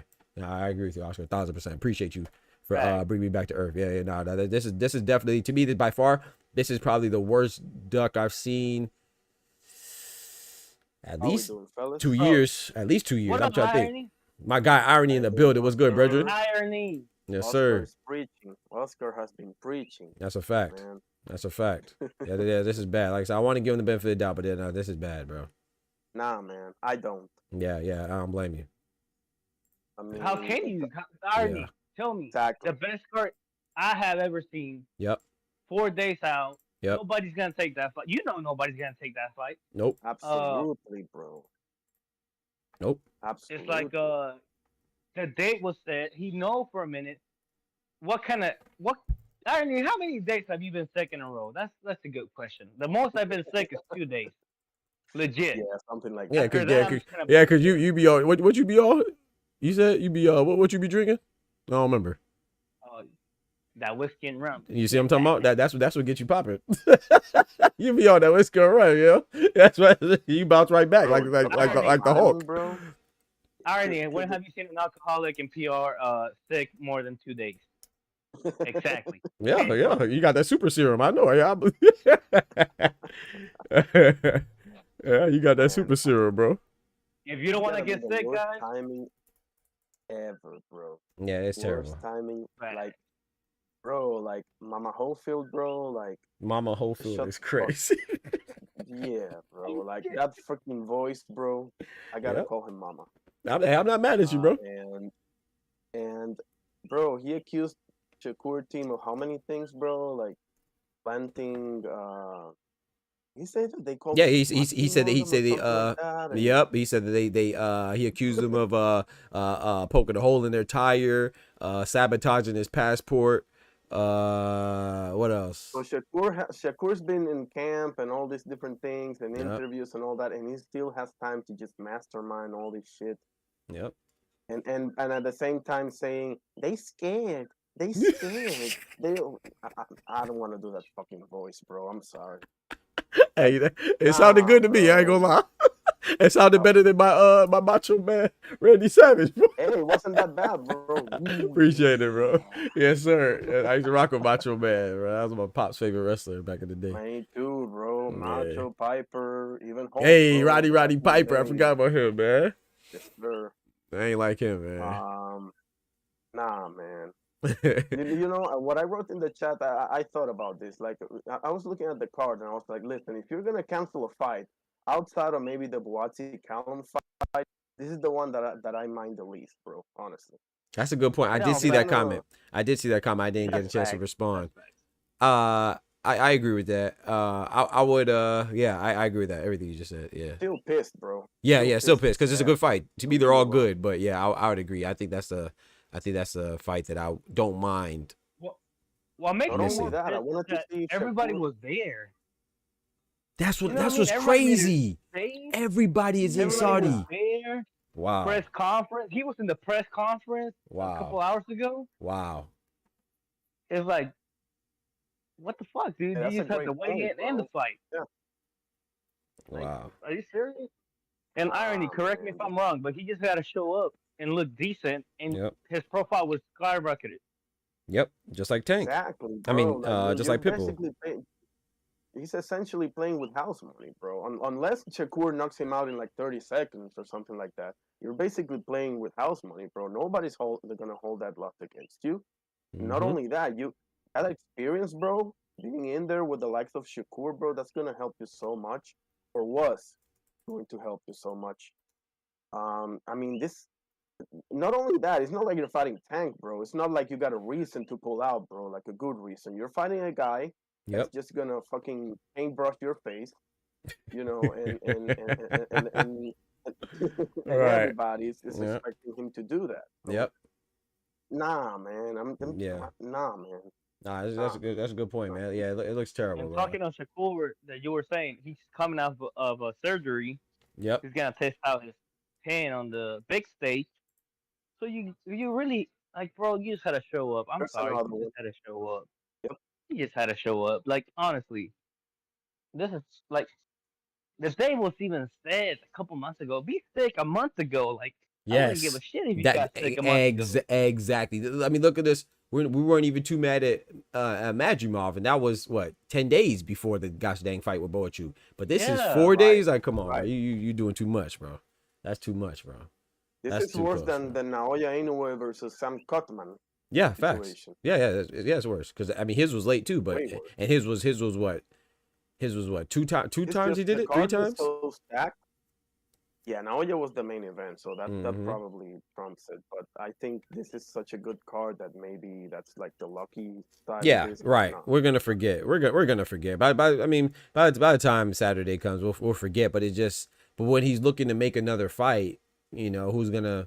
It depends on who he fights. It's gonna be like, dang, you know, how seriously can we take it? So it like I said, it doesn't look good. There's no good outcome for him. But I would say this though. I think he had to do a little bit more than. I do think that him, if he would have took like got like washed like 12-0, I think that he could have looked bad. I think that's why people don't want to fight Shakur, because at least with Tank, you get stopped, but you might get stopped, but at least you have some good moments, you know, because what do we say about him? You know, the narrative is that he starts off slow, but Shakur, you know, you could get washed and look bad, but that's still no excuse, bro. You wanted the fight, you got it. And this is what you do, bro, 4 days? Like Oscar said, a month ago, maybe. Okay, boom. You sick a month ago, bum. Go ahead, sit your sick ass down. You know what I'm talking about? Get you some soup, get you a thermometer. You'll be all right, you know, and then we replace you. But 4 days, bro? Nah, dog. Nah, bro. Possible. And don't give me the he ain't ready crap. I mean, not you, I'm saying in general. Yeah, I got you. Don't give me the he ain't ready crap because, you found out just now that you weren't ready? Yeah, that's true. Like, you found out now? Yeah. Like, oh, okay. Doc, that takes me to my Doc and irony. That takes me to my next point. Champions Road. Hey, look, hold on. Yeah, okay. Let's give this goofy the attention that he wants. His name is A Call to Repentance. You should repent on being dumb. He said, he said the guy's name, A Call to Repentance. So now he's accusing me of being a Shakur. I tell you, chat, I get accused of being everybody's favorite #1 fan. I'm getting accused of being Shakur's favorite yeah. Nowhere near my favorite fighter, bro. No, I'm Shakur's biggest fan now. Apparently, I'm telling you, bro. If you stay in my chat for a week, that's how I know I'm unbiased. I get accused of being a Tank fan, Canelo fan, David Benavidez fan, Devin Haney fan, everybody, Ryan Garcia fan. He said, I'm starting to see why fans are leaving boxing. Well, you should leave with them. He said, y'all believe everything for what it is based on your favorite fighter. Yeah, so I guess I'm assuming Shakur's my favorite fighter. He said this fight was a lose-lose for Shakur. So why would Floyd duck him? Let me play this for you real quick. Wait. I should be asking you. Exactly, but I'm gonna let Oscar talk to him. Give me a second. I'm gonna let Oscar De La Hoya talk to him real quick. Hold on, where's it at? I'm gonna let Oscar De La Hoya talk to him real quick. You dumbass. Yeah, I just can't find it. I can't find it. Let me let Oscar De La Hoya talk to him real quick. Bro. Yeah, hold on. You dumbass. Yeah. We literally just said that. We literally just said that. You can't make it up, bro. People hop on a live show and they think the live show starts when they enter or when they just start listening. Like, bro, you're dumb as hell, bro. Anyway. Break it to you, but yeah. Yep. Jermaine Ortiz versus Shakur. I like that. Dr. Dandruff. I like that name too, Dr. Dandruff. That's funny. 4 days notice, bro. Nah. Yo, no, not with 4 days notice. No, don't do that to Jermaine Ortiz. No. I'm in the back. I got you, Tufo. We gonna pull up my boy Tufo real quick. Yeah, not with 4 days notice, but eventually I'd like that. So you are a Canelo and Tank fan? I am, absolutely. Yeah, absolutely I am. But I'm saying that was my point. If I'm a Tank fan, why am I being accused of a Shakur fan? I can't be everybody. I can't be all of them. Yeah. Something's not right, bro. Like, whoever I'm talking about is because I don't jump off the deep end. You know what I'm saying? I think that Shakur. But let's say that it is. Let's say that it is. So, right. Well, what is your point? Yeah, exactly. True or it's not true? Yeah, I don't even get. Yeah, I don't even get what that has to do with anything. Doesn't even matter. Right. So like Shakur, it's unfair to Shakur. That's all we said. We didn't say that. Oh, he's ducking Shakur because he's scared of him or whatever it is. It just looks bad, bro. What's wrong with saying that? Does it look good? Tell me why it looks good. How about that? Let's flip it. Tell me why it looks good for a kid Austin Schofield or anybody else in that matter under God's green earth. Tell me who it looks good for a fighter to pull out of a fight in 4 days notice. Yeah, exactly. So let me run back Oscar De La Hoya. Yeah, let me run back Oscar De La Hoya. I believe he pulled out. I really believe he kind of like you dumbass. I know it kind of looked like the boy who cried wolf because all of the shit that been coming out, but I don't think that the British Board of Boxing would have Like I don't think that they didn't do their due diligence by testing him to see if he was poisoned or not. Shout out to Tufo, and that's what I said too. That's why I'm gonna give it some grace, but at the same time, man. Okay, so let's play devil's advocate, right? Which I don't see why I would ever advocate for the devil, but in this case, remember, I don't know, man. This goofies might say that. yeah, I might be the devil's biggest fan. You're right. So okay, so British Board of Boxing Control, right? British Boxing Board of Control, right? They let's use the Conor Benn situation. The Conor Benn situation is that I can't remember who it is, but they have a separate entity that has tested his things and saying that he could be potentially innocent, which is what he was going through with being released off his suspension. So they brought some data. It was an independent investigation agency that brought some data that was independent of UCAD and BBBFC's findings and stuff like that when it comes to him testing positive. So I'm not saying that, let's say in this case, I'm not saying that they would set anything up, but they're not immune to mistakes either. You know, or maybe being controlled, you know, no pun intended that their name is British Boxing Board of Control. I just don't know what's outside of the realm of possibility. So I do agree with you. I want to be patient, but at the same time, I got to give him the same energy that I gave Loma up until Loma provided the documentation, you know what I'm saying? Or the IBS spoke on his behalf. Now if like who was he fighting under? Who is the WBC? If the WBC comes out and they add to the BBBFC saying, yeah, man, you know, we wanted to add the fight, but according to what we found in our investigation, Kid Austin was sick and we couldn't allow him to fight, then boom, it is what it is. But right now, that's a hard one to sell, man, especially with Shakur saying that he was adamant about saying that he thinks he's gonna pull out. Maybe Shakur knew something we didn't know.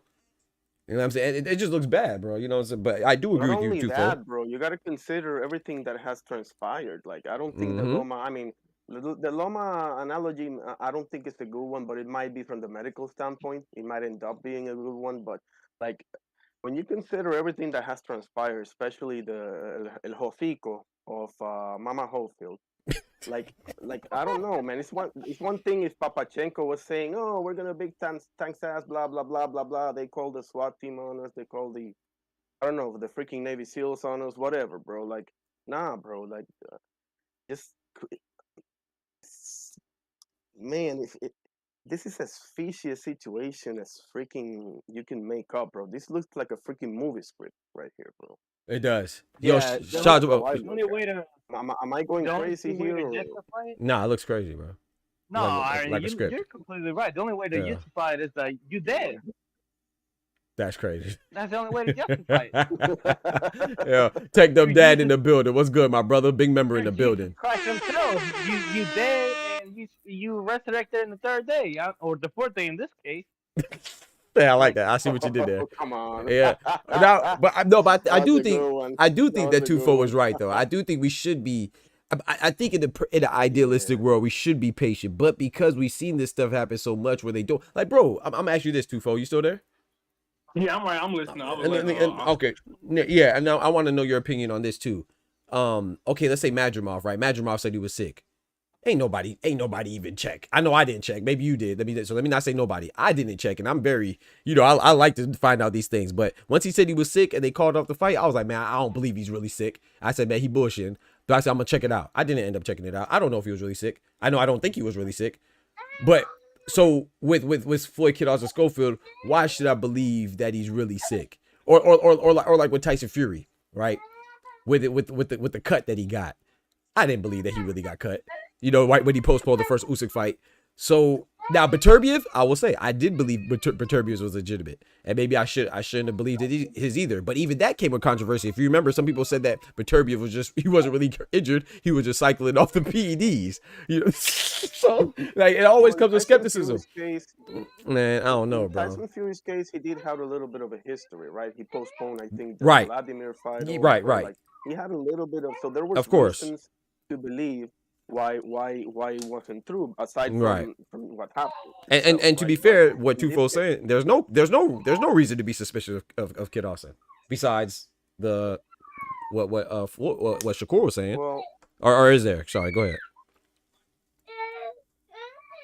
Or is there? Or is it Ernie? No, I'm go ahead. Go ahead. Oh, you said you're done? Okay, I was gonna say, is there a reason to be suspicious of Shakur? I mean, Kid Austin? Low key, that's why I said it's like it can look like the boy who cried wolf Mm-hmm. because of all of the shit that they was putting out about the passports, Mm-hmm. motherfuckers flooding their tires, Yes, that all type. stuff. That So stuff. and then now this, so they be like, man, y'all trying to like build them other excuse for this. Right. But then again, that's why I said I don't know if like the boxing board, the British, whatever they asked, would have Yeah, got on and I agree. track with it. Yep, and that legitimizes it. So that When is you it. put out them other see, I wasn't aware of like the Conor Ben shit. That's why it's like okay, like now that I hear that, it's like I Right. don't know. Right. I don't know either, but Right, I'm just saying that. But I mean, no. But let's be fair. They are a legitimate. I'm not questioning their legitimacy, but what I'm saying is that there's, I guess nothing is absolute. I guess that's what I was trying to say more so than anything. I'm not saying that they're illegitimate, but I just don't know, man. Bro, you never know who got their hands in other people's pockets, bro. You just never know what people will say and do. But I do agree with you. The fact that that's why when I got on here before Oscar joined and before Irony joined, and I was like, I'm gonna give him some grace because I'm with you. I believe that the British Boxing Board of Control is a legitimate entity that wouldn't make up something. But man, I don't know, bro. I don't know. And like I was just looking at like I got a fight coming up, and I tell motherfucker like, oh, I got COVID. I'm gonna expect them to test me and not just go off my word. Facts. And they already invested this money into these events and shit, and I'm supposed to show up for them. Right. But and that's I got poison. I'm pretty sure they're gonna like test me to see if I've been poisoned or if I just like got last minute cold feet or something. But that's the thing too, folks. That's the thing too, and this works in his favor. Like I said, the little bit that I've read so far, the information that's released, it said that it wasn't up to him. So I don't know what. Maybe it was regular protocol. Maybe they're testing all the fighters, and he came back sick. So it could really be that, you know what I'm saying, that is legitimate because it said that it wasn't up to him. It said that the British Board of Boxing Control took him out the fight. It wasn't like, oh, he was saying that he was sick. It could have been that too, but they didn't elaborate on that part yet. So I think we should just be patient, but at the same time, it doesn't look good. You know what I'm saying? That we got to give him like Oscar said, very eloquently. That's a big ass if. That's a big ass if. Just considering all this stuff. That's a big old if. What you say? Oh no, I was just saying, why would you plant all these seeds if you're okay? Right. For somebody that thinks we should be separating the father from the son. You're the fighter. You're the one that brings home the money. Yep. So you are okay with your father doing all these interviews and speaking on your behalf. So you're signing off on this person for speaking on your behalf, right? So let's start there. So it's not so easy in this situation to separate the two. So my point is, why would you plant all these seeds and make all this absurd, bro? It's not even like funny stuff. It's stuff that you don't really play with. Like you're basically saying that they planted drugs on them. They called the SWAT team on something about kids. Like you don't play with that shit, bro. Like you play with other stuff. If you wanna promote the fight and make it real heated and stuff, that's not something that you go into, bro. So why would you plant all these seeds and then have this happen?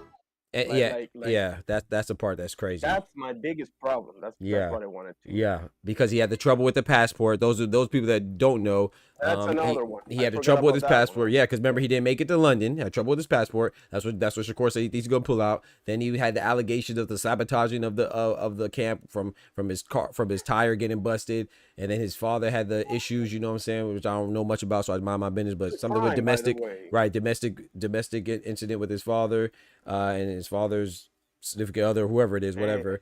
And then he had another issue. I can't remember what the other issue was. So then now it just seems like you said, Tufo, and like Irony was just saying right now, is like it kind of seems like you're almost looking for something to get out the fight. And like I said, when there's smoke, there's fire, unfortunately. But I'm gonna still give him some grace. But right now, it's gonna be hard to convince me that this ain't some bullshit. I ain't gonna lie. It's kind of hard. How can you get the benefit of the doubt? Yeah, it's kind of hard. Yeah. How can you? Yeah, and then like the other guy, like the guy came in here and said that I guess we're ducks ourselves for believing anything. I mean, should we believe that he actually was poisoned? That's what we did. Does that? Damn.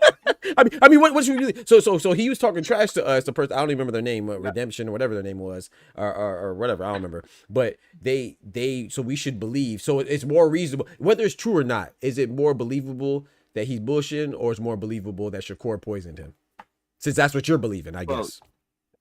Since we're the stupid ones, Yeah, it's more likely that Shakur, on top of trading, went and poisoned him. Doctor. We have a saying in the island. It says, "El ladrón juzga por su condición." Mm. I don't know, Oscar. How do you say that? Yeah, I know it. I know. Yeah. No, I'm curious. How you say it in English? Yeah, what does it mean? They accuse you of what they are. Facts. It sounds Facts. way cooler in Spanish, but they accuse you of what they are. I like that. But it sounds much cooler in Spanish. Yeah. And you know another one? What's that? The fish died. The fish died by. The fish dies by his own mouth. There it is. There it is. Y'all know why I low key kind of want to believe them. Yes, sir. Because of the dead reasoning of why they fighting Shakur and not Tank. Bro, right, exactly. But go ahead and expound for some people who don't know what did he say? He said he was like, "Who the fuck?" It's not like Shakur just some monster just putting shit to sleep in the ring. The only thing that we were worried about was going there and getting embarrassed, and we can't do what we want to do to him. We can't hit him. So it's like Tank putting shit to sleep. So it would be a reason why little kid Austin would probably pull out last minute.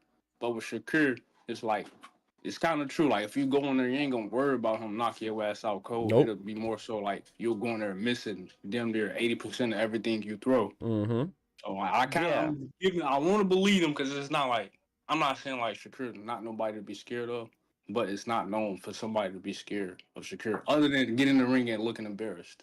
Right. So yeah, but like my grandpa used to say, man. Like my grandpa used to say, that's a big ass if. And I want to be fair too, because I know we're saying that it's a win-win for him. It is a win-win for him in theory. If he wasn't, I would say if he wasn't an American fighter, I mean, I know he's young, but in boxing, man, the way we treat fighters sometimes, man, there is no win-win situation. So like I think Pitbull Cruz was one of the lucky ones. You know what I'm saying? Like he went in there, lost a Tank, but his stock still went up. I think a lot of times. Like, look at Frank Martin. I mean, is Frank Martin getting any love? I don't know. Keyshawn was trying to call him out after he whooped Limos' ass. I mean, not he did. Limos. Who did he fight before Limos? Madueno? Yeah, right after Modeno, Keyshawn was trying to fight him. And Tank already beat him at that point? Yeah. Okay. He said, because he was saying like, y'all probably not gonna give me no credit, but he was on Instagram Live. He was like, but I'm gonna do him worse or whatever. Okay. He said, since he just lost, we on the same level now, some shit like that. Okay, I missed that. Like, Tank took my fight anyway. That was supposed to be my fight. I missed it. Yeah, cause I remember they were beefing or whatever. Remember they had a long time ago. I hear you, dog. Yeah. I hear you if you pull out with like a month's notice.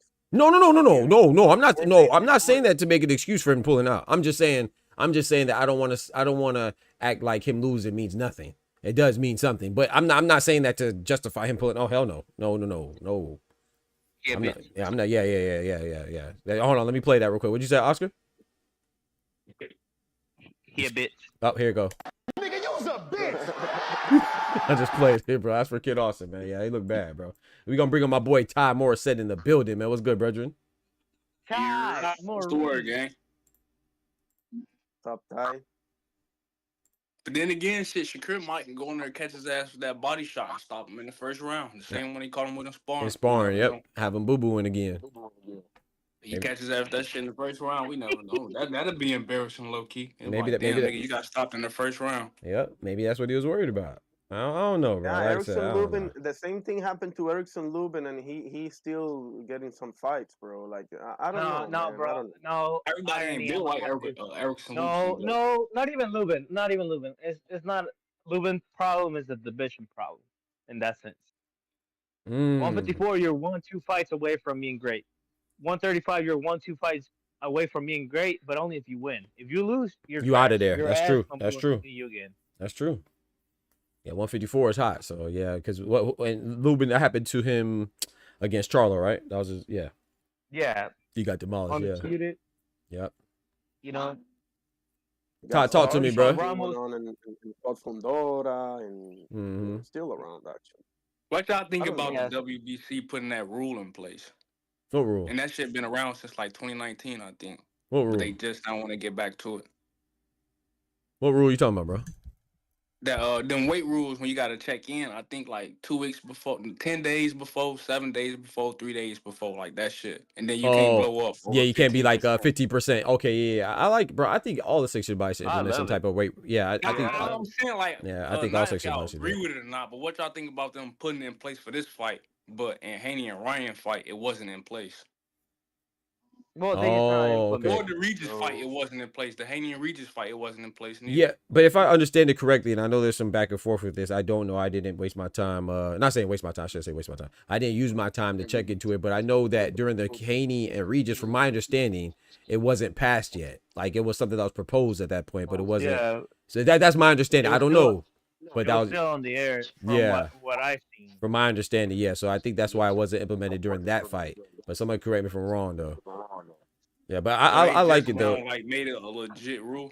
Yeah, at least in California, that's the understanding that I have. But I'm not certain though. I have to look more into that myself. So, Somebody got fighting in Saudi somebody though. got That's a not neck, even in though. California. exactly. So now I think the WBC is adopting it. Period. You know, so I think the one in Cali was. You know what? That might have been it. Maybe the one in Cali was for Cali, and then now the WBC's doing it for the entire section of the body, kind of like the IBF does with theirs. Like I said, I'm not sure. I have to do more research on that. So I have to look Because I more was into gonna that. say, I remember when Tank and Frank got announced when the WBA came out with that 12-pound shit. Everybody got on Tank ass. Yeah, of And it was course. like he was like, "What y'all mad at me for?" Like Yep. the WBA came out with that shit. Yeah, Both of us got exactly. to do it. Exactly. And then Yep. like the WBC come out with this shit. Like Shakur ain't catching no flack, and everybody looking at the Schofields like they complaining. Come on, bro. You know how that goes, man. When people one-sided with their, you know how that goes, man. You already know what time it is. Yeah, it's canceled, Michelle. It's canceled. Sorry, is it Michelle or Michelle? Oh, it's probably When they Michelle. say Sorry. something like that, Sorry, Michelle. does it matter which state they are and or country, or does it not matter? Say it again. It's just like if it's a commission rule, it don't matter the location. Right. Okay. I don't know. It changes. Or the commission will be the state. That's what I'm saying. Like, no matter the location, if it's the commission, like it shouldn't be like, all right, if we gonna fight in New York, we don't gotta abide by these rules, because then people just not gonna fight in New York. Right. They're gonna just shift it. Yeah. Yep. They just gonna move up like Haney did, probably. Like if it's a commission rule, like if everybody got to do it everywhere, every weight class, like. Yo, Clone in the building. What's good, brethren? Big member in the building. What up, Ty? Talk to me, bro. I got a little bit of pushback for some of the folks on the stage. Talk to me, bro. What it is. What it is. It's hard for me to think like Kid ducked off on Tank because he thought he was going to get knocked out. Everybody gets knocked out by Tank, and you make more money. And everybody pivoted from a loss off of Tank. Not Rolly. What do you mean not Rolly? No, Rolly don't even fight the same since he got stopped by Tank. You're talking about his style. You're talking about his style, but Rolly was marketed as if he was a draw. No, that's true. Is he Rolly a went draw on now? to be a champion. I mean, without this Ryan fight, he just was on the undercard and he was fighting like a 10-rounder. But he like, from I'm pretty sure they wasn't paying him the same amount of money as they would. He still got moved up to the main card over somebody that we deem close to that pound for pound list. So how is he not a draw? That's because of who he's facing, though. You think if Rolly was fighting anybody else, he would still be the main event? He wasn't facing anybody to be pulled up to the main card. Fight like nobody else, bro. If you think Rolly was fighting anybody else, he'll be the main event over Devin Haney. Yeah. Ryan Garcia the main event over Devin Haney, not Rolly. Nah, it's the pairing of the two that makes the main event. Yeah. I guarantee you, if Ryan was fighting somebody else and Devin was fighting somebody else, Ryan would still be the main event. Yeah, I don't know, man. That's a good. If Rolly got just a little better in his skills with the mic skills that guy has, bro, I guarantee you. Oh man, I wish Rolly would be better, bro. I would love if Rolly was better, bro. Oh, as in his acumen. Goodness. Are you kidding me, bro? Just That a dude's little bit hilarious, better. dog. Just a little bit, bro. Ability that he has, bro. Forget it, bro. That's a good. I like that conversation like, though. Becoming a little bit of gunshot, low key, like. Yeah, I agree. I like the I'm conversation that sorry, nah, 2-4 he and sell Ty having though. tickets. That's a fact. Yeah, and that's a good point He that Ty does. brought up, man. He does sell, bro. I have a question real quick. Let me interrupt y'all gentlemen real quick, please. I want to address this guy in the chat. He said y'all the same MFers saying this Steve Austin Steve Austin is crazy. Steve Austin dude was go beat Shakur. Irony, I have a question, my brother. Who did you pick winning at the Kid Austin and Shakur? Who'd you have winning? Shakur, bro. Okay. 2-4, who'd you have winning? Shakur or Kid I Austin? had Shakur too. Ty, who'd you have winning? Shakur or Kid Austin? Shakur by stoppage. Oscar, who'd you have winning? Shakur or Kid Austin? Shakur by stoppage. Doc, who'd I have winning? Shakur or Kid Austin? I had Shakur. So who are you talking about? Who is the same motherfuckers over here that had? Just say that you want to come in here and talk your trash. No one's gonna stop you, bro. If you want to just vent, just go ahead, but don't try to compliment yourself off the backs of others, bro. None of us in here picked Kid Austin to beat Shakur, so I don't know what you're talking about. And if we did, what's wrong with that? Talk your shit, bro, but don't try to make it seem like you're smarter than us. You feel me? You feel me? Shakur was gonna stop him, or was gonna go to the easiest decision. pick of the entire card. Right. Honestly, It was that was the easiest literally pick of the entire card. the easiest pick. So I don't mind you talking trash, bro, but don't try to big up yourself off the expense of us, bro. Nobody in here picked Kid Austin over Shakur, so I don't know who you're talking to. You must be confused. You must have clicked on the wrong channel or something. I don't know what you're talking about. Shout out to King though. King said Rolly had me thinking he could upset Tay. Bro, Rolly is funny as hell. Like I wish if I could pick. I'm not gonna lie. If I could pick a fighter to have better skills to match their gift of gab, it would definitely be Rolly, man. I wish Rolly could be better, bro, because man, he'd be a problem, bro. He's funny as hell. Shakur all the way, not even exactly tech, so I don't know what that guy's talking about, bro. He's so freaking good on the mic. I almost feel bad for him. I was about to say that 2-4 that he's on my power ranking, so don't mess that one up. Hey, hold on. Wait, before you switch topics, let Irony finish real quick. I didn't hear what he said. What'd you say, Irony? Sorry. I don't want to switch up. I knew you were saying something about. Oh no, that I agree, bro. Like Rolly's so good, bro, in trash talking that I almost feel bad for him, honestly. Like I was like right there with you. I've always said that about Rolly, because bro, not everybody has that, bro. We need to appreciate that also. Facts. Honestly. Bro, he called me a brokey and I bust Facts. And then what did Boxing with 2-4 said? I wanted to address something about that also. Yeah, go ahead. What you say, 2-4? I know you switched subjects. I just wanted Irony to get off before you switch. I said, what y'all think about Abdullah Mason stopping Rolly's last opponent? Manuel Jaimes? Man. Yeah. Facts. Facts. And getting up to that, power rankings, Champions Road. I got you, bro. Hold on. Honorable mention. I got you, bro. I played the horn for you. Go ahead, bro. Talk to him. Honorable mentions. Oscar Duarte. Facts. Madueno is a better fight than that. He still did what he's supposed to do. He stopped Madueno. Yep. Shout out to Oscar Duarte. Oh, yeah. It's a lit replacement. It's just as much of a handicap as Madueno. Well, a little bit less, honestly. But, we know Madueno. I think Madueno could have won that fight if he would have go bang for bang with Oscar Duarte. Honestly, that approach was crazy to me. Yeah, I agree. I was surprised, he but did earlier a couple of times, didn't he? Yeah. Oh yeah. Yeah, bro. No. I seen him fight against Sean. I seen him fight before. I'm like, this guy got better boxing skills. He definitely does. Approach it. But well, he did, and he showed us he's a dog. We need fighters like Madueno. Mm-hmm. We need some more fighters like him, like him, Johan Vasquez. Yep. Like guys that can real test the guy. Yep. But are still like undercards. You know what I mean? Like they're not that much of a threat.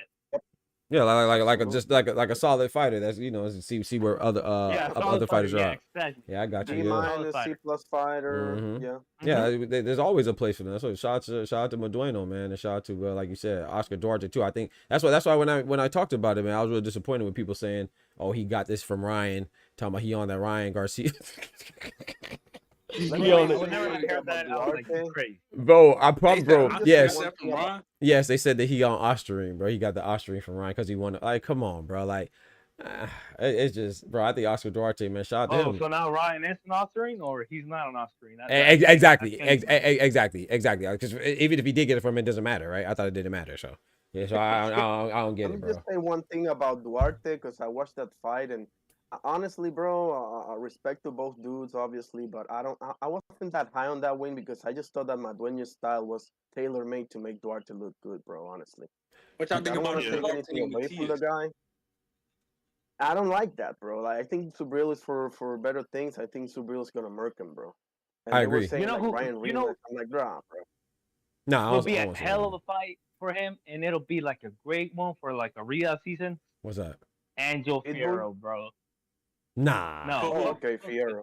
Wait. Against who? Oh, Fierro. you said a rematch with? Wait, sorry. What did you say? Fierro and No, who? no, no, Yeah, no. they were talking about Duarte they and were saying Fierro. something about a Ryan too with Oh. Duarte. I'm like, nah, No, I bro. don't want to see Ryan and Duarte. I wouldn't mind seeing No, but Duarte Duarte and and Fierro. Fierro. Yeah, I wouldn't mind seeing Duarte and Fierro. I wouldn't mind I that. wouldn't mind seeing Riyadh season to kick I Tanjiro out got the Fierro. Duarte kick out the stopping. cup.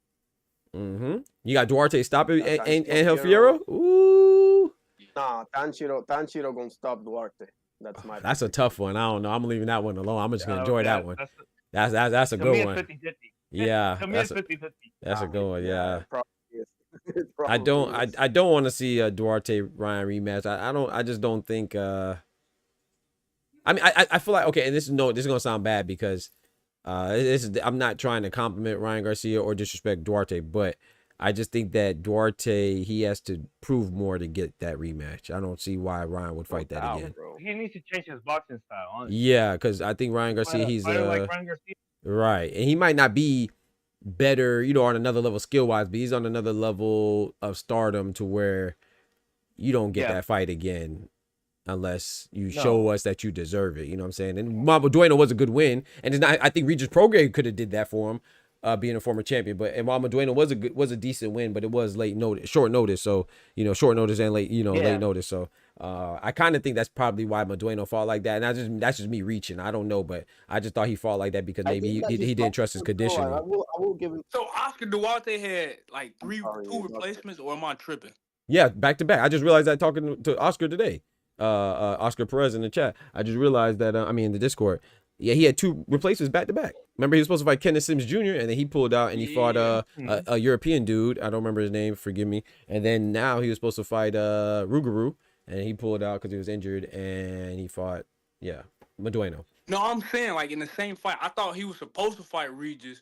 Regis got injured. No. I thought he was supposed to fight Kenneth Sims. Kenneth Sims got injured, and then he's supposed to fight Regis. And then No. Those are two different fights. He's two different fights. Oh, okay. Yeah, two different fights. Those just back to back. It happened. Yeah, Kenneth Sims was supposed to be on. Remember, Riyadh season Latino nights, and Kenneth Sims pulled out. And then he fought Eastern European dude. He fought his sparring partner, the guy from Uzbekistan. Yeah, it was a sparring partner. Yep. Oh, okay. Ryan beat him with that silly shell. Keeping it going. And the second honorable mention off today goes to Abdullah Mason. People threw him out after the Johan Vasquez saying he's chinny. Yeah, because he don't got the skills. Dumb as hell. Yeah, they dumb as fuck, bro. That was the dumbest shit ever, bro. If you see that raggedy ass mullet, you know there's a fight going on. That guy can punch. Facts. He don't have the gas tank. He don't have the skills, but that guy can punch. If he catches you, you might as well call it. Abdullah Mason showed great recovery. Yep. But in this Manuel Jaime, he's back on track, bro. He's back on track. He's back to where he was at before Johan Vasquez. That fight. It's two ways to look at that. See, look, I fuck with Abdullah, right? Mm-hmm. But in that fight, they had a rehydration clause, which means Abdullah couldn't blow up to where he usually blow up to in fights. And I'm looking at what the Schofields had said before when they said Abdullah Mason can't take a punch. So he still is skillful. Don't get me wrong. I'm not taking nothing away from his skills.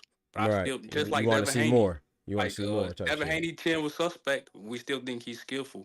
But when that chin got touched again, like it came out to be true. But then Ryan was cheating. Yeah. So we don't, I'm not mad at that. Mason, it could be the same thing. Yeah, I want to see some more type shit. He can go a couple of fights and his chin might not get touched. And then he go fight a puncher again.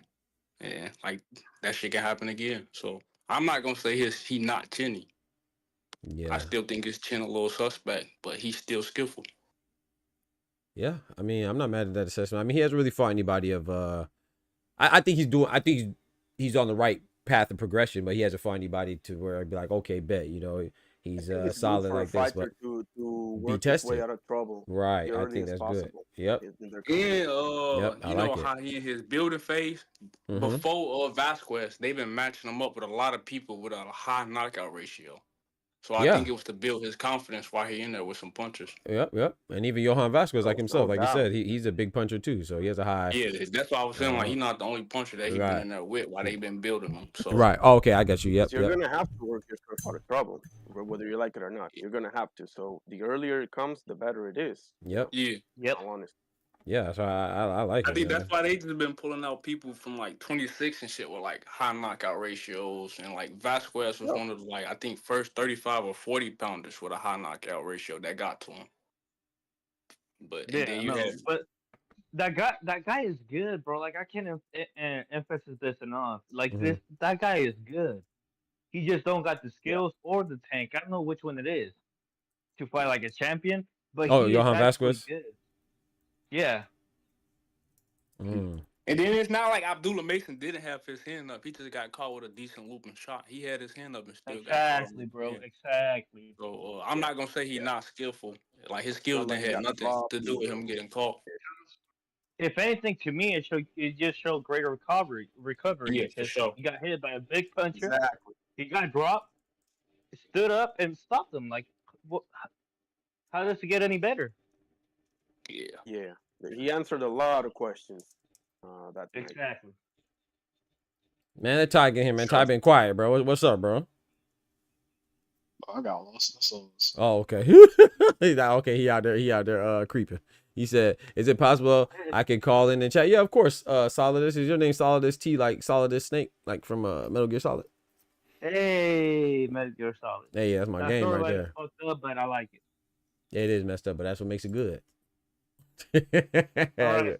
Yeah, Y'all ready for this top three champions, bro? Talk to me, bro. You sure you're ready? Number 3. Oh Lord. Pow, pow, pow. Oh Lord. Animal Barboza, the guy, beat Catterall, hometown. Yep. Catterall. Yep. He was originally my number 3 choice for the Lanes Road. Mm-hmm. But hey, you know what? We're gonna let it slide. But I'm gonna keep talking shit because Catterall, he let that fight slip up. Yep. Barboza caught him. Yep. Like Doc was saying the other day or yesterday in the morning. Mm-hmm. He was doing tricks to trick up the trick up the judges, to trick up the ref. I don't know. Yep. But like raising your hands after a close round, you know that might sway the judges. Yep. Psychological. It was a very close fight. Mm-hmm. Very close fight to the needle. Yep. Catterall was landing more punches. Yeah, I'll give you that all night. Barboza was landing the most significant punches. Though he is pillow fisted, or he couldn't drop Catterall, he was still landing the big punches. Yep. So, in a plus or minus situation, I will give it to Barboza. Not only because of that, because he was pressing the fight. Catterall, he's fighting in Manchester, aka England. Yep. So Manchester. his backyard. Yep. Who's supposed to be pressing the fight? That's Catterall. That's Catterall's fight. Yeah, Your time to shine. Your hometown. It's your time to shine. So what the fuck happened from there to Barboza stealing that fight from you? He probably thought he was gonna get a gift if he lost. Mm. Yeah, right. The commentators were ass. The commentators were ass. I'm gonna say straight up.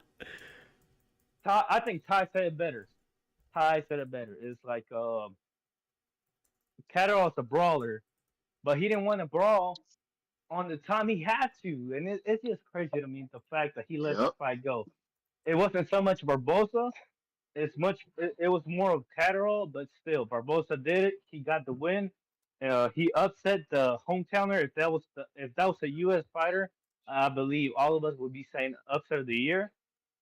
But you know what? Hey, Barboza did his thing.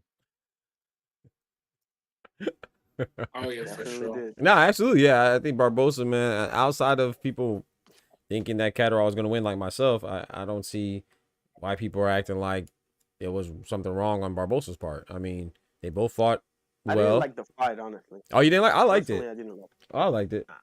I was more disappointed with.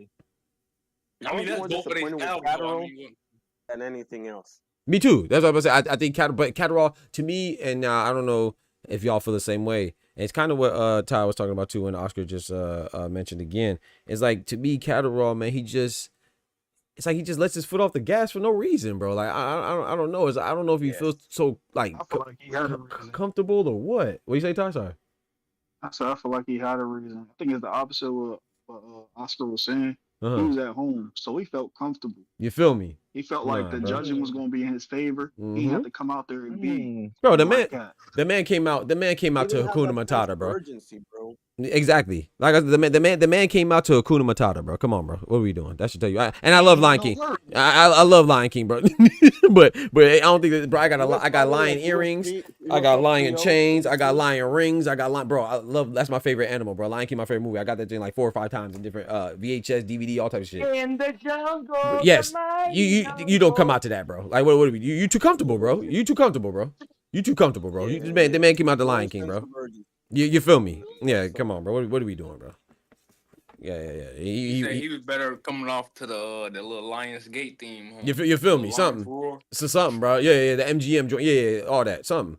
Come on, bro. You man came out the Lion King, bro. Nah, you ain't trying to fight. House. Yeah. Literally. Talking about he want to be a mighty king. Literally no, like. I want to play.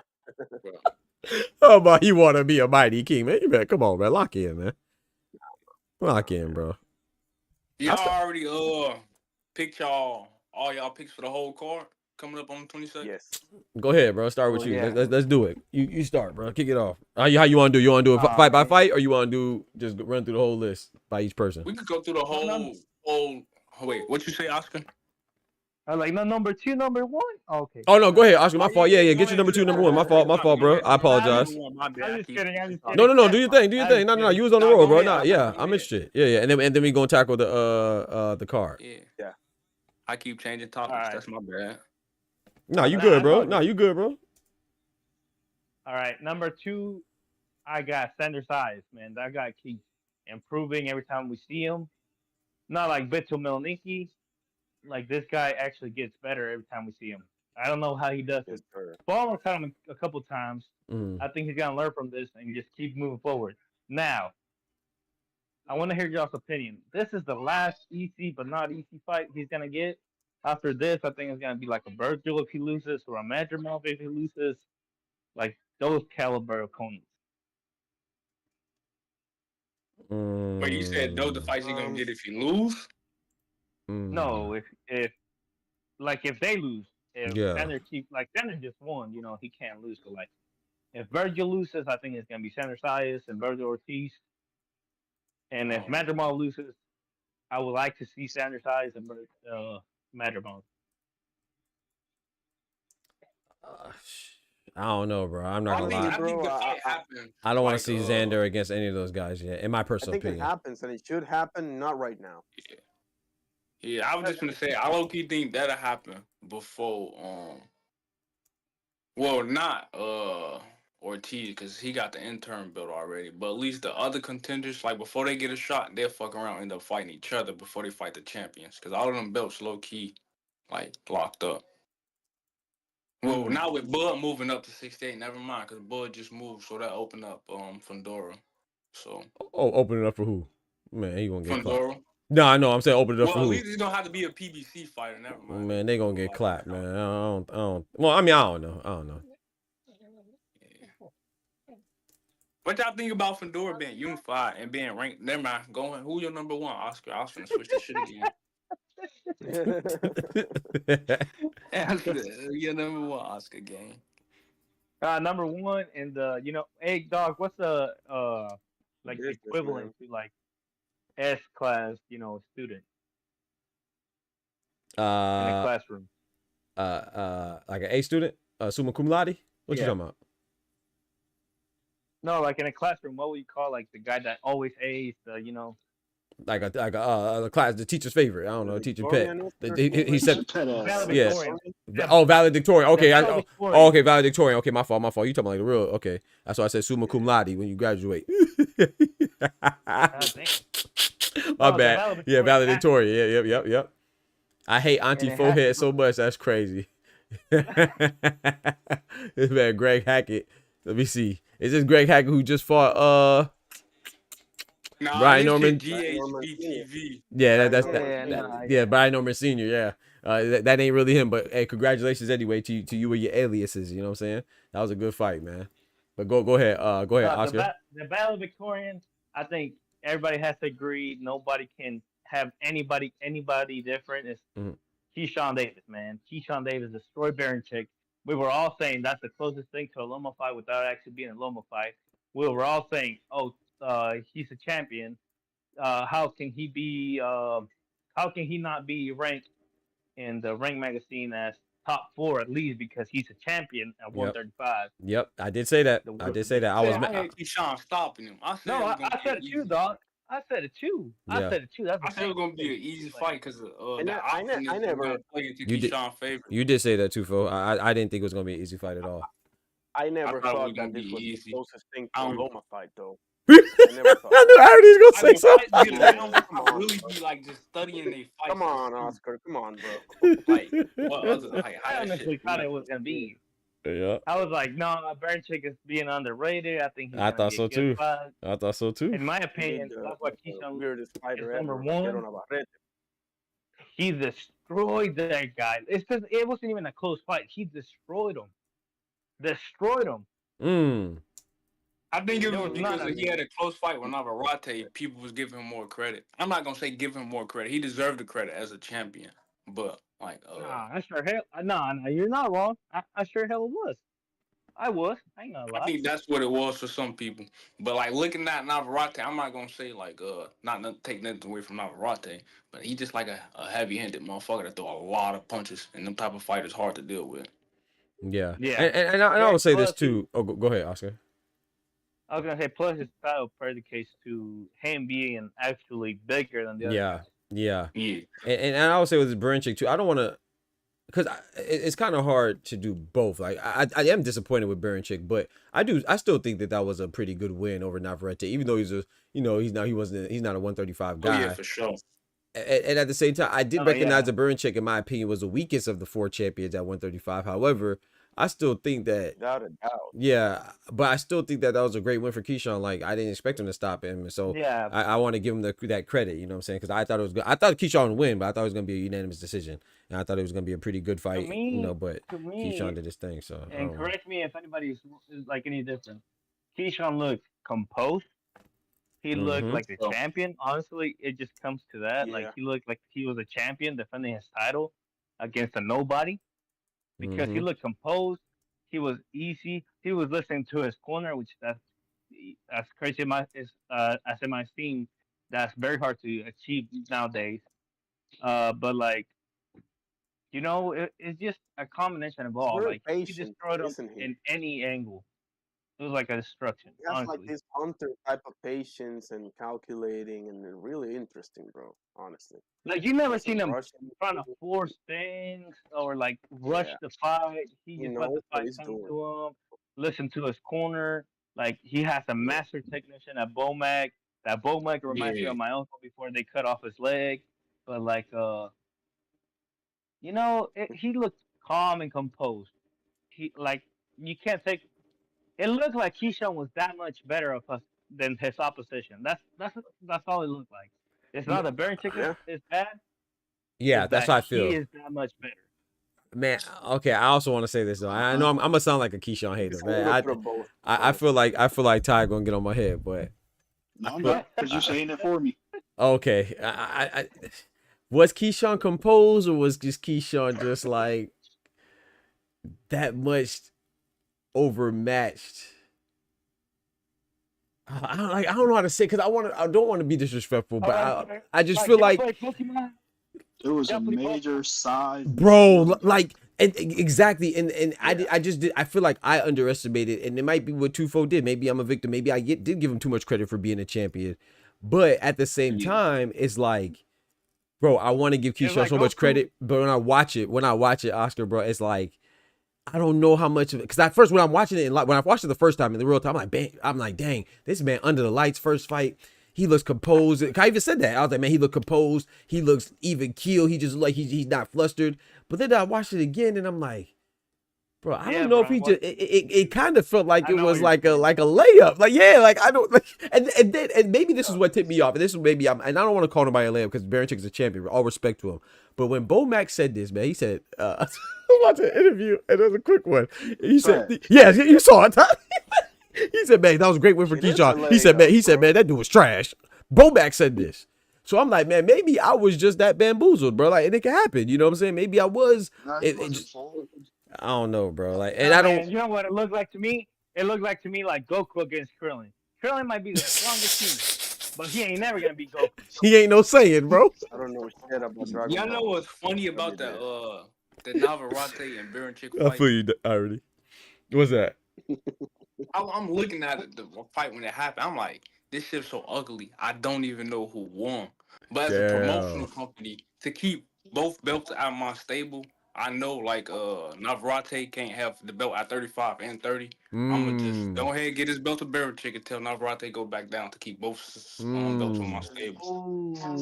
That's how I was looking at that low key. Really? But I don't know. I don't know if like he beat Navarrete convincingly. Really? I thought he did. I thought he did. I don't know. Yeah, I remember being mad at Navarrete, man. He disappointed me, man. I thought he was showing me some more, but at the same time too, you know. Vaquero Navarrete is not. Vaquero Navarrete is not hard to figure out, bro. He's been dropped by a lot of big fighters, you know. Liam Wilson, I think is his name. That also Colin Wilson, Australian guy. No, you're right. No, you're right. It's Liam Wilson. You're right, Liam Wilson. Yeah. Liam Wilson. Because he also fought Oscar. Vaquero Navarrete, as much as I love him. Yeah, he also fought Oscar Valdez. He's pretty easy to figure out, bro. Honestly. Yeah. Like, I don't hold that much stock over that win, and I don't want to disrespect Vaquero Navarrete. Okay, he is who he is. But as far as styles to figure out, bro, gotta be right up there with the easiest, honestly. And Ty, correct me if I'm wrong, but ain't that how Top Rank moves? Yeah, like but the whole thing loser was gonna go down. Oh, go ahead. No, I was gonna say like the loser goes down, like Navarrete and Berichek both like if Berichek was to lose, he would have gone to 130, and Navarrete would stay at 130, 135. That's how Top Rank usually moves. Yeah, but their whole plan at that time was to move Navarrete up to 35. That's the reason why Shakur at that time was calling for him. Why did Denny's get this and not me? Denny's was supposed to be the layup. He wasn't the man that Bob wanted to win. He just happened to win. Yep. Yeah, I agree. They already had somebody in line for his belt. Because remember, Navarrete went down and fought for what? Who? What'd you say, Ty? You said Navarrete went down and did what? He went down there and fought what? He didn't fight a mandatory. Nope. Yeah, who did he fight again? He didn't have to. Yeah, he fought was it Valdez? Yeah, and what was Valdez holding? Yep, interim, right? So they already had somebody in place. Yep. For Valdez. And it was a rematch. I mean, Navarrete to leave. Yeah. Yep.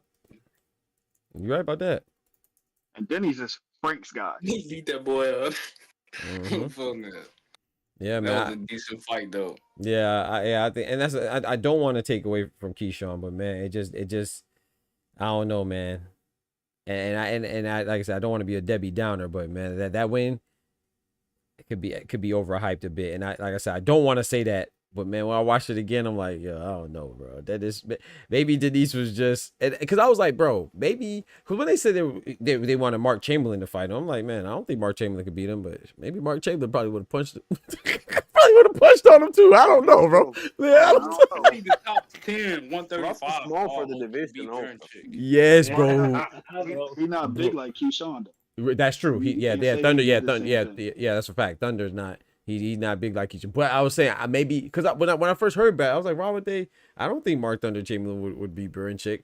But I don't know, man. Maybe he might though, bro. Like I said, I could have been all wrong. But like I said, I still want to give Keyshawn that credit. But it's just like I was talking to Kendrick the other day. Let me just say a quick thing about Sander Sayas. I wanted to say about Sander when Oscar brought him up. All right. Bro, he's 22 years old, bro. Yeah, he's 22. Yeah, he's no young. need to rush that kid, bro. You don't get him a badass whooping. Yeah, he's might young. never be the same. No, I don't want to. it's not like anybody wants to rush him, but it's like the division is gonna have to rush him. It's not me. Yeah. It's not you. It's not Bob. It's like the division itself. Like the That's a fact. circumstances. Yeah, the Yeah. top It's too 15 hard. low Like, key all some demons. yeah, Yeah, bro. man. Like, It's it's full like of fucking killers, man. let's say Taylor surpassed Sander on like not skill wise, but like ranking wise. After that, who is he? Like Charles? Really? And then like who else? Charles Then the Conway. next is Xander Science. It's not me. It's not you. It's not Bob. It's not top rank. It's the division itself. Yeah. I think they should fight Okay. Brian Mendoza before they fight one of the champions. Yeah, I'm perfectly okay with that one. Yeah. You said what? Fight Mendoza, and then we can talk. Yeah.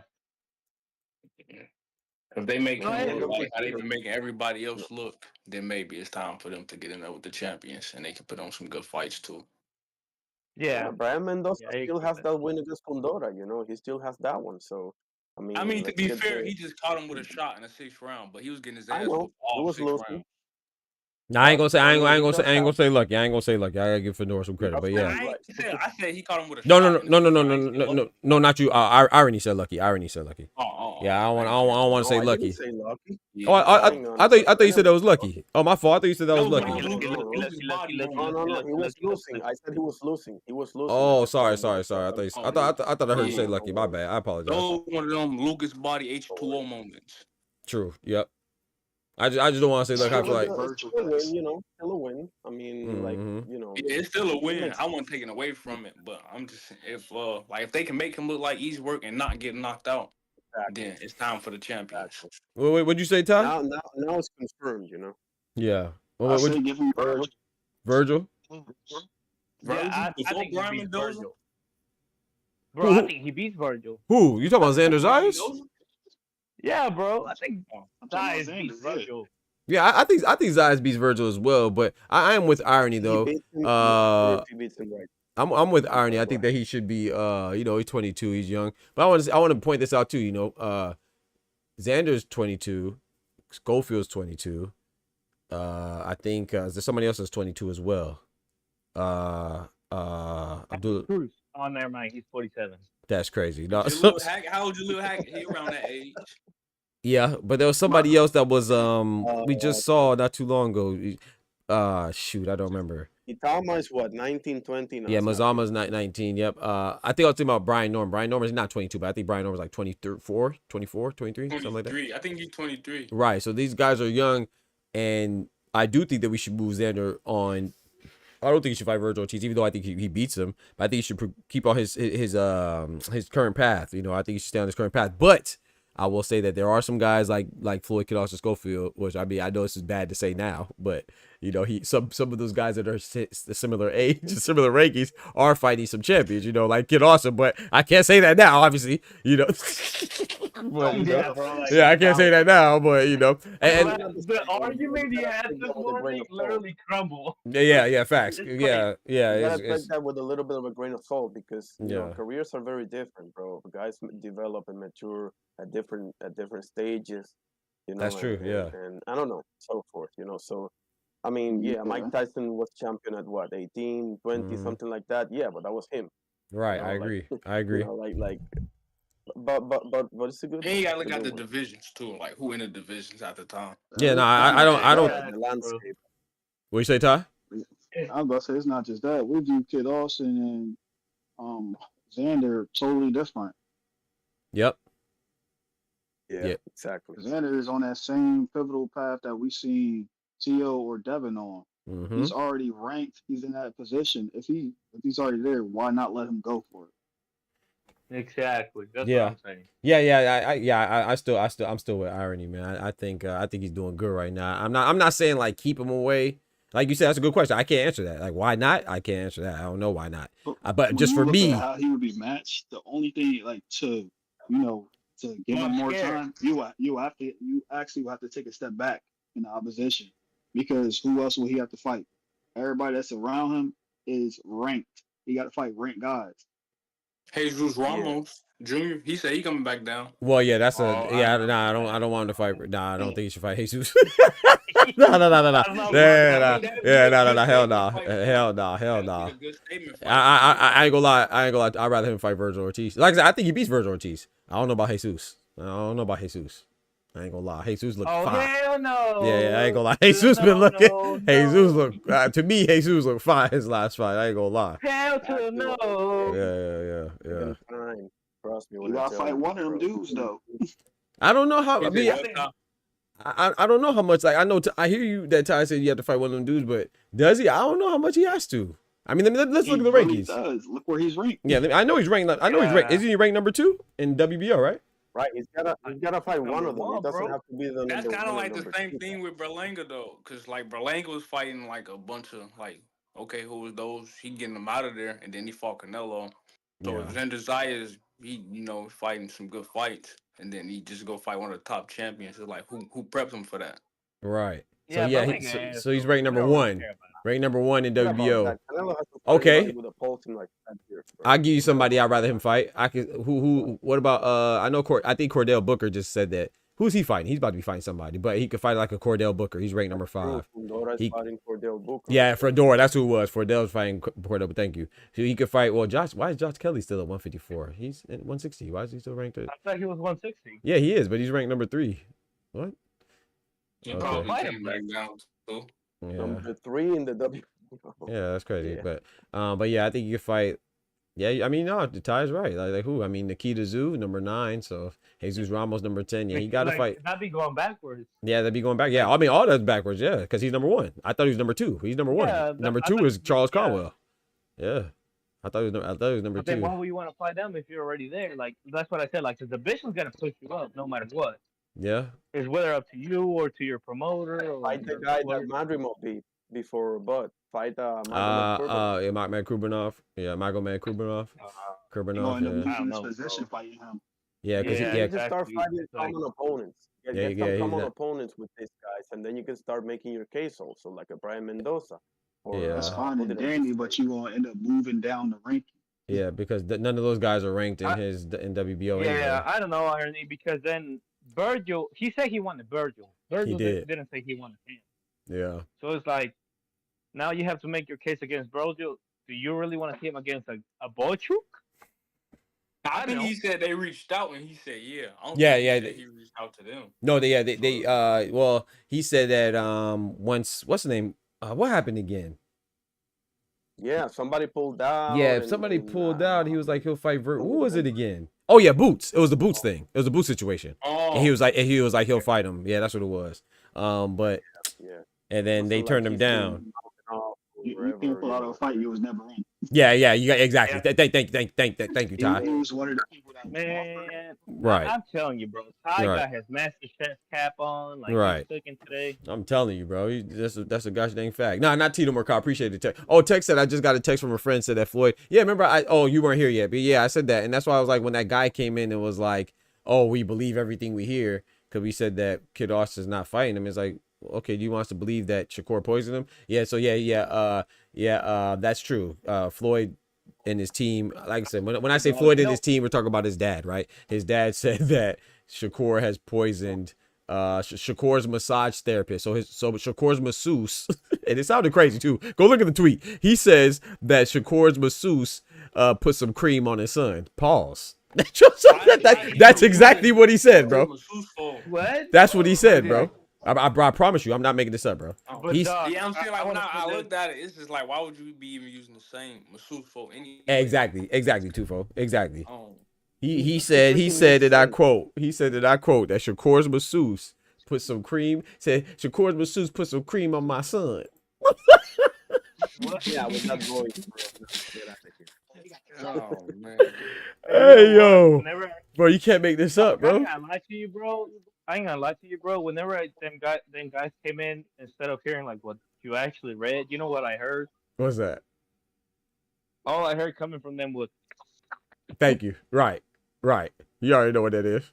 They know what they doing, bro. They tried to accuse me of that. Y'all seen that video about the grip test about the card that's coming up? No. What? Yeah, that sounded crazy. I ain't gonna lie. What you talking about, Tufo? That video that came out with Shakur, he got like a 33 or some shit like that. The grip That test. grip test, that little it's the shit that the little fighters and the MMA people be doing this shit. Oh, okay. Nah, I'm not familiar with that. Damn. Yeah, that's Showbiz did a little reaction to it. He was calling him like weak. He was like he got the grip of a prime little. No, he said he got the grip of a little boy or a prime female or some shit. But I couldn't find a video of it. But he showed a little clip of it. That all of them, like all of the fighters did it. The boys, Joseph Parker, okay, like, Joshua Baptiste. I was trying to ask, like, what did I see it. Yeah. So is it what it sounds like? You just squeeze it? It's like you just squeeze it to test your grip. Oh, okay, bet. Yeah, I'm familiar with it. Okay, dang. I ain't gonna lie, those things. I couldn't find a video, but I seen people doing like reviews on it and shit. Okay, I'll just look it up. Yo, best out of the 815. What's good? Oh shit, Ty, you cutting off, man? Or like what you said, Ty? I was saying for Shakur's hand size, 33 is weak. Like weak as hell. Oh yeah, his hand. Oh yeah. I mean, he did say he coming off an injury, so it might not be as strongest. So I just wanted to see what everybody else got, because they only showed Du Bois, Joseph Parker's, and then Shakur's. I want to see everybody else's. Bro, I'm trying to see what Kid Austin got, because he reposted it too on Instagram. And then you pull out the next day. It's like, okay. Right. Yeah, that's right. Like head test don't apply to boxing though. Yeah, I mean, exactly. It shows how much like power you got and control of your hand and prevent injuries and shit. That's why like I was like Showbiz kind of like broke it down and he did like the little Google facts and shit that was showing like how it do relate to boxing. Cause he's like every time he say something they be like, oh, y'all say I'm hating, I'm gonna show y'all how it's relatable to boxing. I mean, the only thing he can show you is the durability of your hands. As far as punching power, what most people would think it elaborates to, it doesn't. Yeah. Like, I was gonna that's say something that you that's why I ain't say power. I said like injuries, and I'm like, you see, he just got injured. That's why I ain't talking about because punching power and shit. I also don't think punch power really matter. I think it's punch placement that really matters. That's a wrestler's test. He said what? Top? Yeah. That's more so for wrestlers than boxers. Okay, here it is, chat. I found it. Just so y'all don't think I'm bullshit, man. Look, he said Floyd Kid Austin Schofield, you know that's his pops that controls his social media account. Said they poisoned my son. Is this snack work? Shakur massage lady wiped the cream on my son. Wait, well, yo, what? And this the same dude saying cream on him, or like how that happened? I don't know, bro. But his son got cream. Got on him. His son got cream on him, man. Oscar, I told you eat that butt. You eat that butt. Hey, yo, no, man. Auntie Uncle crazy, bro. I'm telling you. They in Texas, so you know what type of massage parlor they was at. You see what I'm saying? You feel me? That man got caught eating that butt. Ladies. And it wasn't happening. No, did he? Hey, yo, y'all gotta chill, man. Come on, man. Floyd Schofield Jr. needs to boot his father's ass out of there and get himself a team, and that's it, bro. Like, do that as soon as you can, bro. I'm telling you, Iron Auntie Uncle crazy, bro. It's literally fucking your career up, bro. Oh, yeah. Oh, man, my stomach hurt, bro. You ain't getting this shot again. If I'm Shakur, you ain't getting this fight again. No. If I'm Shakur, I wouldn't fight him again either. He's DJ Harry Love. Frankie, the one that talked him into the fight, it wasn't Kid Austin on social That's true. media That's true. about Shakur. That's true. If his pops wasn't in this corner, he wouldn't even have got this opportunity to begin with. The same way, like how everybody's saying, like Dev need to fire Bill when Bill got him to undisputed. So shit, like why would he fire him just because of one fight? Yeah, Oh, but then my goodness, bro. That's so without the funny. fight actually happening, Got them there, or You say are what? they the sole reason for that success? You say they the sole reason? Yeah.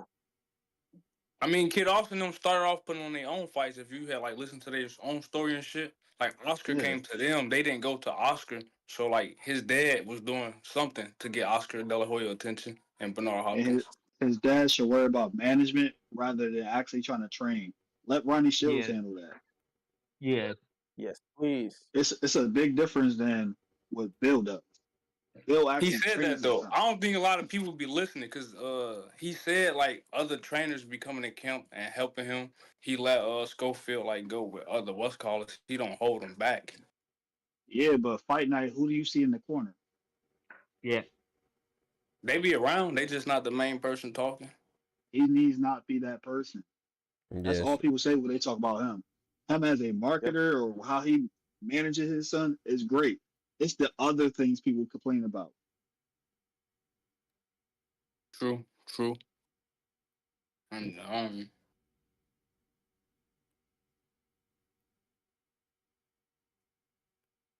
who say if he was to get a new trainer, like or like whatever, like it's He still don't gonna need a new change trainer. anything.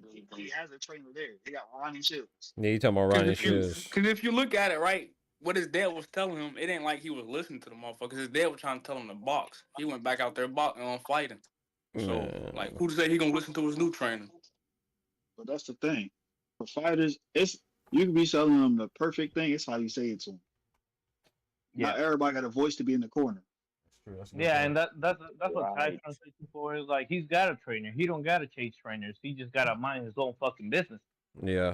Wait, I mean, like Ronnie Shields. Yeah, Ronnie Shields is. Yeah, like why is your dad getting you tossed out the gym? Because of shit that happened in the house. Exactly. That makes no sense. He got the Black sorry, Lotus. If Ronnie Shields is in that corner, you don't need to be opening your mouth. Yeah, I mean, I don't know, man. Exactly, Yeah, bro. It's I like agree, John but Fury, bro, I that's don't like know. John Fury opening his mouth, and you got like Sugar Hill right Sugar there Hill. and Andy Lee right there, and I'm like, what the fuck are you doing opening your mouth, bro?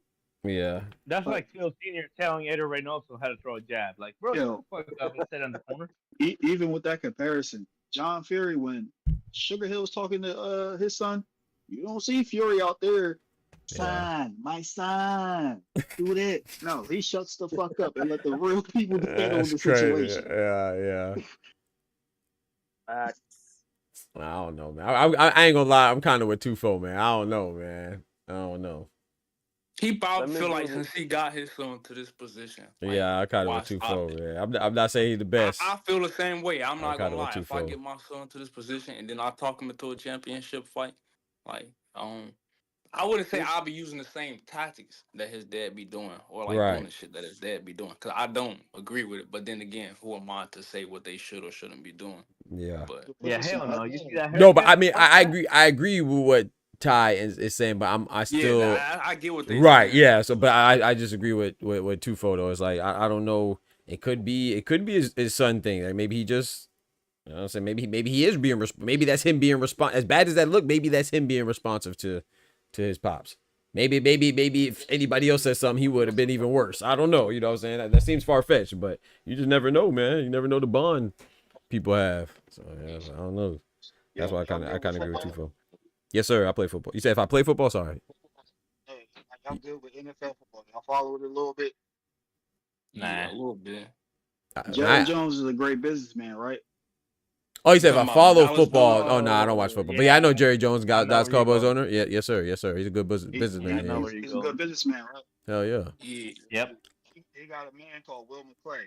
Will McClay should be the actual GM. Yep. He's the one that makes all the good draft picks, but Yep. his voice gets, pushed to the side because Jerry wants to do what Jerry Everything. That's true. You're right about that. And they be shitty. Jerry's Schofield. Yeah, that's a good point. Doc, you're wrong, Doc. You're wrong. You're wrong, Doc. What'd I say, bro? What'd I do, bro? Shitty is an understatement. The Cowboys. Bro, that's like we're in a timeout and Greg Popovich is there and I be talking. Like what the heck? Nah, bro. Like Yeah. No, I don't think. Well, no. Go ahead, Asher. I was gonna say, you seen Eric Morales? That's the same level of Schofield Senior. Right. Okay. But see, this is why I'm with Tufo because yes, you're right. Like Ty said, Jerry Jones. Yeah, of course, that was a great analogy. And then like Irony said about Pop, and I'm trying to talk during Pop. But the difference that I think we can't omit is the fact that he was there since he was little. You know what I'm saying? It wasn't like he's just like, oh, okay, he turned pro and now he's going to Pop. Popovich. Okay, then of course you shut up, or like you turn bro, and then you dealing with Jerry Jones. He was there. He's the one that got his son into boxing. You know what I'm saying? He's been there every step of the way. So that's what I'm not saying that it wouldn't behoove Kid Austin to go to like a Ronnie Shields. I mean, just stick with just Ronnie Shields' voice in the corner, or anybody else, or Bro Mack, or Robert Garcia, or Calvin Ford, whatever. But I don't know. You just never know if you kind of remove the father.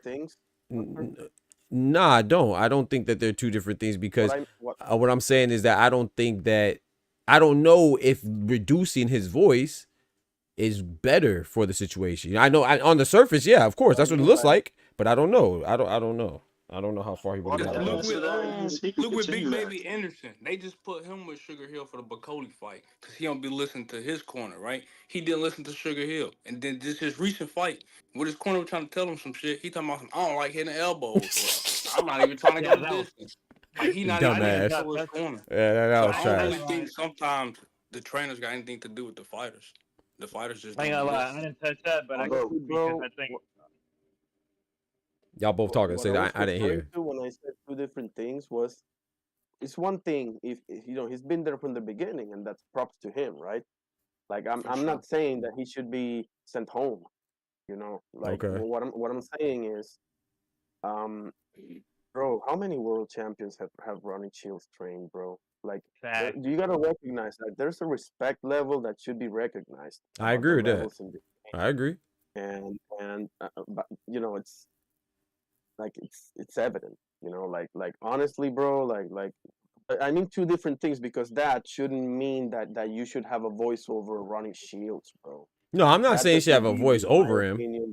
Yeah, I'm not saying that you should necessarily have a voice over him, but like that's why I said that I don't know how much, if you reduce his voice, I don't know what Kid Austin's gonna come out either. So I don't think just like I said, I agree with you what you were saying, but just like with Tufo though, I don't think that it's fair. While it's not fair to necessarily assume that he won't get better with a better coach, he probably would, especially if he had a more, you know, like you said, a refined, more proven voice in the corner that he's listened to by himself, as opposed to also listening to his dad. But at the same time, I don't think it's absolutely fair either to assume that he has another level without his father. Maybe his father is, you know, I don't know what he's triggering in him. Like I said, I think to me, off the surface, I agree with you. I think that he's just like a Teofimo Senior. Like, I don't really see how much he's helping them, especially after we saw the last fight, right? When he fought Renee Tellis. He didn't look good. He didn't follow the instruction. I like to think that, you know, I think that's common sense that Ronnie Shields would do it better, or anybody, any other good trainer. In the corner, right? Like some generic stuff, like what the or something like that. Like, bro, well, type of instruction is that's supposed to be. Yeah, he was trying to get to him because he felt like his son wasn't listening. But what I'm saying is that and this is why I think Tufo was saying, this is what I agree with, is like, yeah, he may not listen to his father, but if he don't listen to his father, shit, he might not listen to you either. I don't care how legendary you are. You see what I'm saying? Like, so he was really saying stick to the game plan. Right. You gotta think about how many times like the corner was telling their fighter to do something and that shit backfired. Like with Jermaine Ortiz, that switch level shit, and then as soon as he did, he got his ass cracked.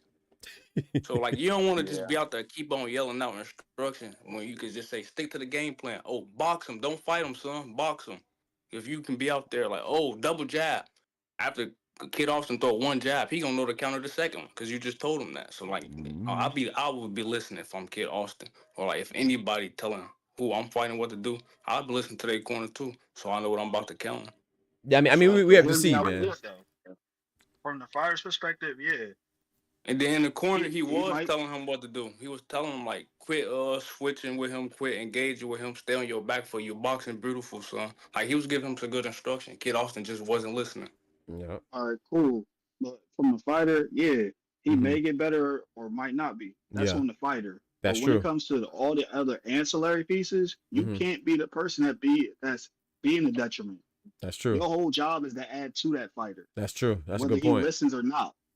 When every scenario comes down where your fighters are rushing, and it's because of you, you're the problem. That's true. That's a good point. No, I ain't mad at that assessment. No matter all the good things he did for him prior, what is he doing for him now?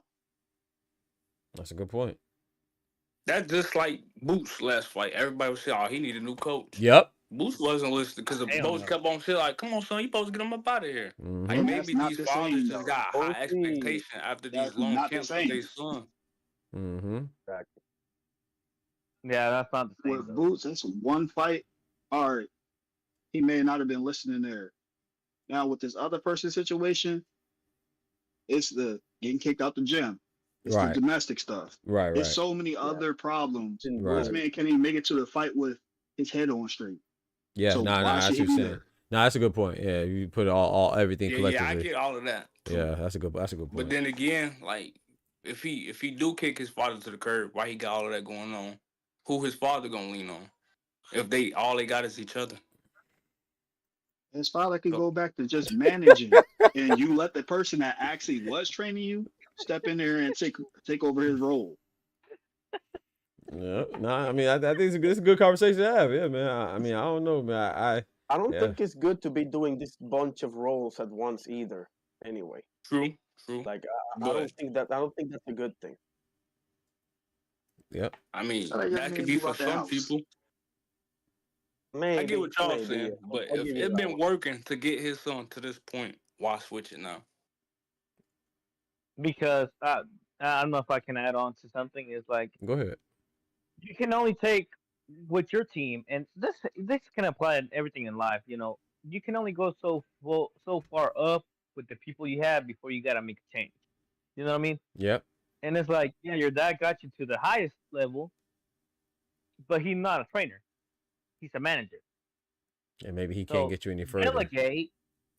delegate. He can't continue further, like in the gym. He's got to you got to delegate him to managing your career. Mm-hmm. He's your dad, so he's gonna take care of you. Whether that's to make up some kind of disease and keep you out of fighting a champion, but like because you're not ready. But like delegating, like he'd be like adding to your career on this side, but somebody else got to do the coaching because he's not a coach. Tell me one champion he's had. None. Yeah, So, that's none. Yeah, but I mean, but you don't have any until you have it. You don't have That's one until you all. have one. So I don't know, man. How many fighters do he got besides his son though to have champions? That's what I'm saying. Like you can't just say something like that. It's not like he got a stable of fighters and all of them never been champion. But he's not even really training. Like he's not even really training his son. He's letting somebody else do the work and then claiming it in public, while also causing more problems for his son. Yeah, it's the You talking additional about all the problems. stuff he did for him prior, but what has he actually done for his son in the last 6 months? Yeah. Really? Nah, it's that's where you got me. It's all the stuff that adds to it. Like yeah, that's what I can't really defend, but I can't really because it does look bad. That extra Yeah, stuff. I get it. I agree. It looked bad, but like the last 6 months don't erase the last 20. How old he is? 23, 22, 22 years. Yep. Or 22, matter of fact, how old was he when he started boxing? So like Yeah, it he's don't young. erase all of the money he put in to getting the shows for his fight and paying his opponents before Oscar De La Hoya came along. Yep. Or Golden Boy came along. Yep. All that work you put in, yeah. So he's just supposed to kick that person to the curb over 6 months of That's like why he should bad stay in a publicity. management role. Yeah. Be his manager. 6 months ain't nothing either, bro. Like 6 months is like.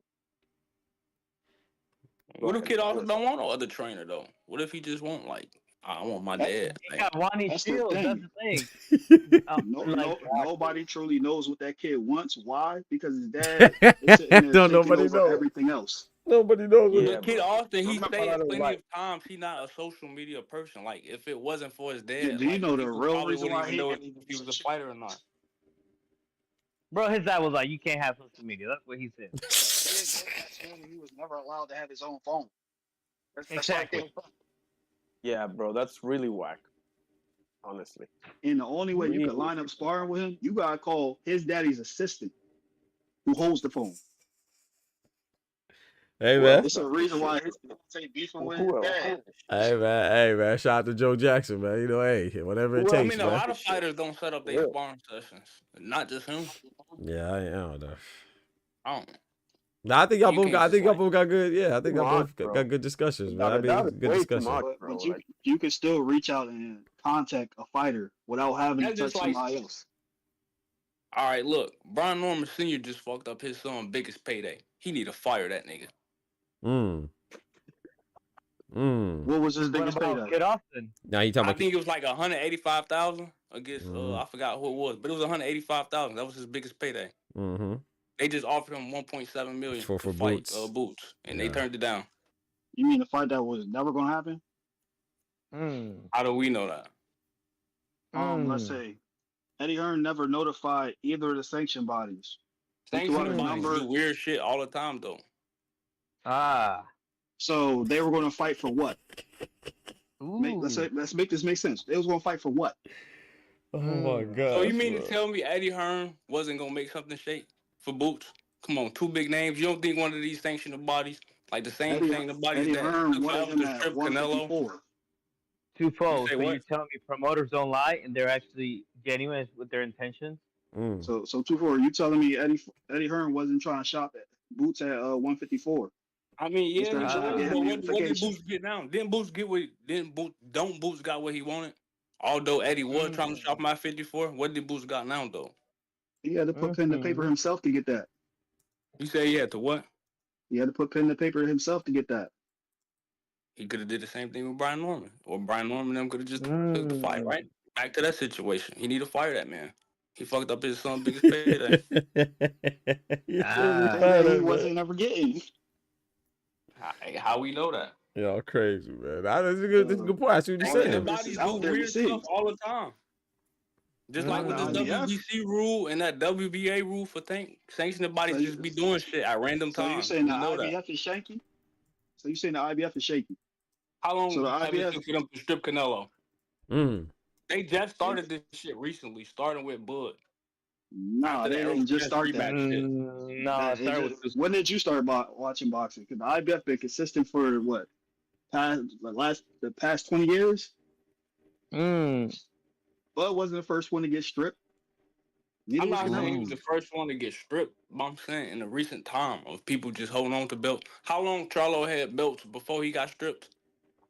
Before he got in the ring with Canelo, how long did he have the IBF strap? How long was people waiting that division? Who? What? Didn't even make it home. Jamel? Yeah. As soon as he got his check from that Canelo joint, all his belts went in the win. What are you talking I'm saying before that. Yeah, he said before that. Like, wasn't people waiting for him to get in the ring and stuff and all of that? Calling him out? Wasn't people like in line for him?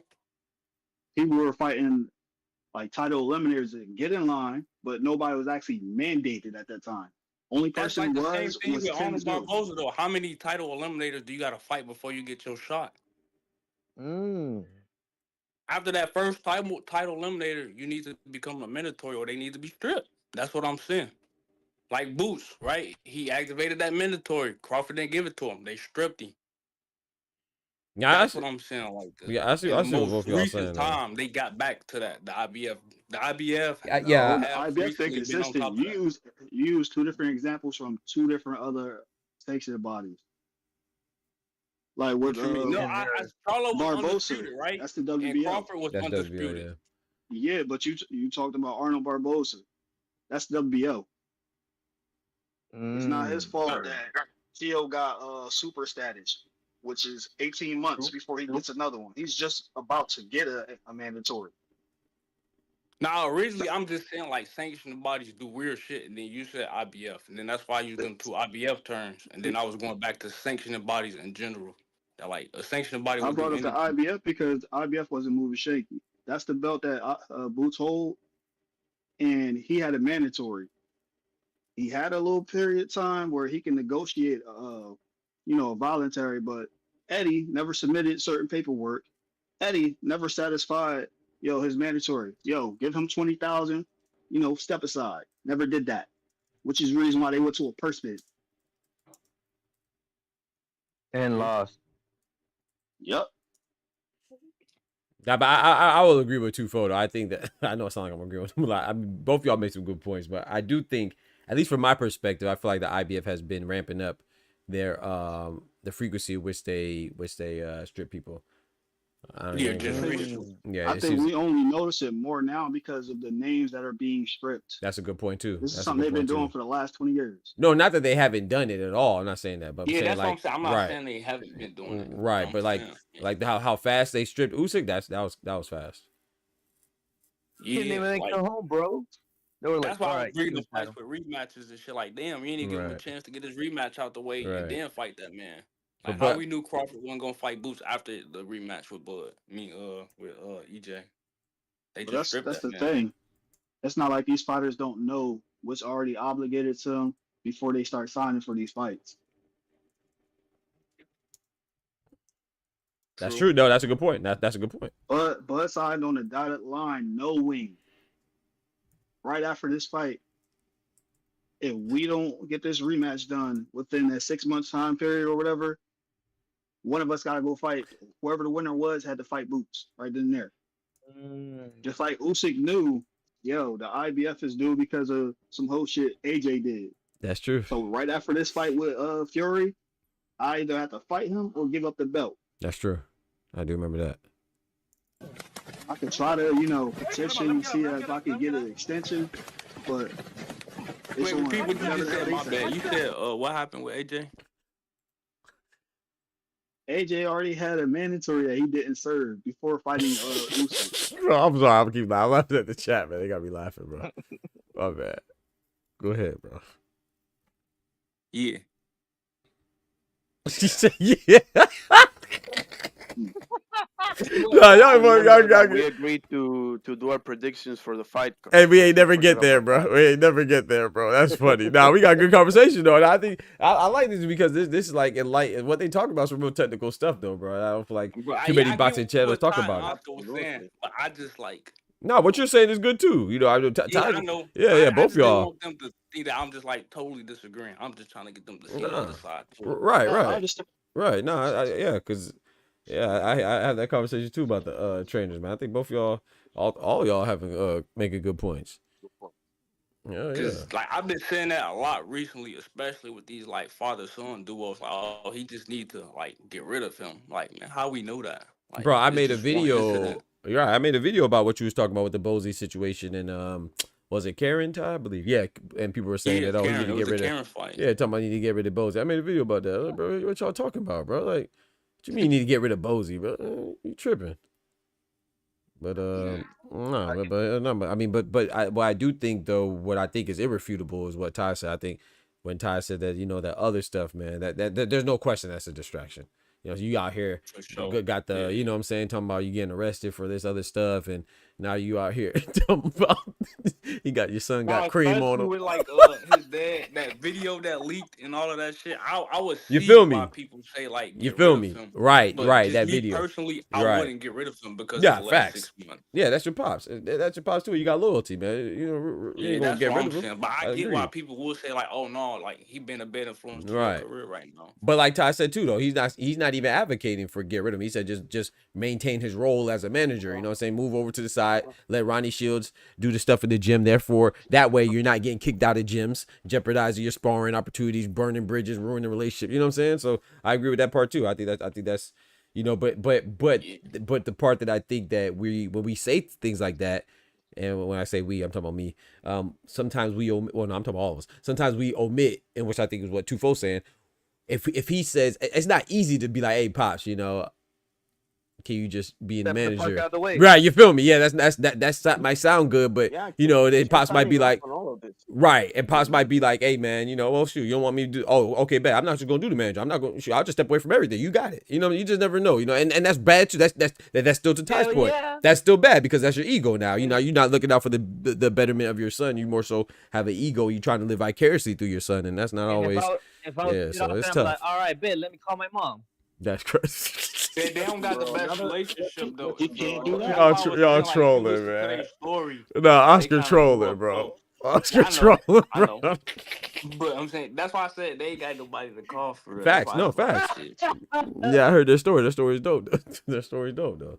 That's another reason why I wouldn't just fire him because of the last 6 months. Right. I feel you. Because like the shit that we've been through. Wise, honestly, bro, I don't think it's wise to give one person, albeit a mother, a father, whatever the case may be. I don't think it's wise to give one person all this, what's the word I'm looking for? So he has to wear? Like authority, too much authority, or what? Yeah, man. Like I don't think that's good, bro. Like Right. to the point of everything gets to go through him. Like, hang on a second here. Let's pump the fucking brakes here. You know, Mm-hmm. like I can speak for myself. You know, Now I get like what you're saying. Right. Like if it's a group project, don't give one person too many responsibilities. yes, yes. I get what you're saying. But shit, some people built like that to multitask. So, like, if he got him to that point, like, I can see why like Ed in like what he Yeah, it's did, like and that's if it why ain't Ronnie broke, don't Shields fix around. it approach. Like You know, if That's like the thing. He wasn't the sole reason why he was there. Now, if we while talking Ronnie about the Shields was there. mark, that's the thing, bro. I'm talking Yeah. about Granny Skull. He's not the only reason why his son made it that far. Like, we talking about the marketing and doing the business part of the thing. You're completely right. But as far as the developing his son in that ring, that was not him. Mm. Which is the reason why I'm saying, yo, why don't you dial it back to the degree, just be his manager. All the social media stuff, you've been doing that. Keep that going. But as far as him in the ring and, getting his psyche back together, let the professionals handle that. For sure. That's a He good probably just want the conversation, man. experience. It'll probably happen sooner or later. We never know. He's probably just trying to get some experience under his belt to be able to say he coached the world champion. It doesn't have to be either 100 or 0. The percentage. That's You can true. find some That's true. 40%. Yep. 60, Find a happy whatever. medium. Then, are you right about that? You're right about that, man. Yeah. It's a good point, man. Yes, sir. But what Man, is shout out y'all to the predictions panel. for that card? Yes, let's get to it. That's yours, man. You go ahead, carry it. That's your idea. That's your topic, Tufo. Go ahead, bro. How we gonna do it? For the main event, I got All better right, beef. better beef by stoppage. Okay. Man, Du Bois, stoppage. Let's We don't even know his opponent now. That's crazy. But that's crazy. Let's do one and go around the room. I think that'd be it. yeah. All right. I thought we were gonna go down the line. Yeah, I let's got do one and go around the room. better beef by stoppage. Go ahead, Probably Oscar. late. Like Late? after 8. Okay. Go ahead, Oscar. Nah, I got Bivol. You already know. I think he won the first fight. I think he just gotta be smarter. Like Dub said in the morning, we talked about that early in the morning show. It was like he just gotta cut them combination short. The only reason I think he made that fight was close is because he let it get that close, in my opinion. Mm-hmm. I'm gonna respond to that after everybody go. All right, bet. Go ahead, Ty. They're laughing, bro. I totally disagree with Oscar. Is we keeping the G? Bivol was lucky Gilberto didn't have. Was it Gilberto Mendoza that said he won 15 rounds? Yes, bro. For the WBA, goofy ass. I mean, he lucky Gilberto didn't get his wish because he'd have got knocked the fuck out that night too. So you getting knocked out this Saturday night too? Yeah, I got Artur by stoppage. Oh Lord! You can't come out there and publicly say, "Yo, he was really hurting me," with your little arm brace and shit. Oh man, I hope y'all wrong, but I'm afraid of that too. Go ahead, Irony, and I'm gonna give mine after yours. Bivol by UD. I'm with you, Oscar. I thought he won the first fight. I had it 7-5. I thought he gave up some rounds that he's not gonna do now. BKs. Who you got, Doc? You say you got Bivol?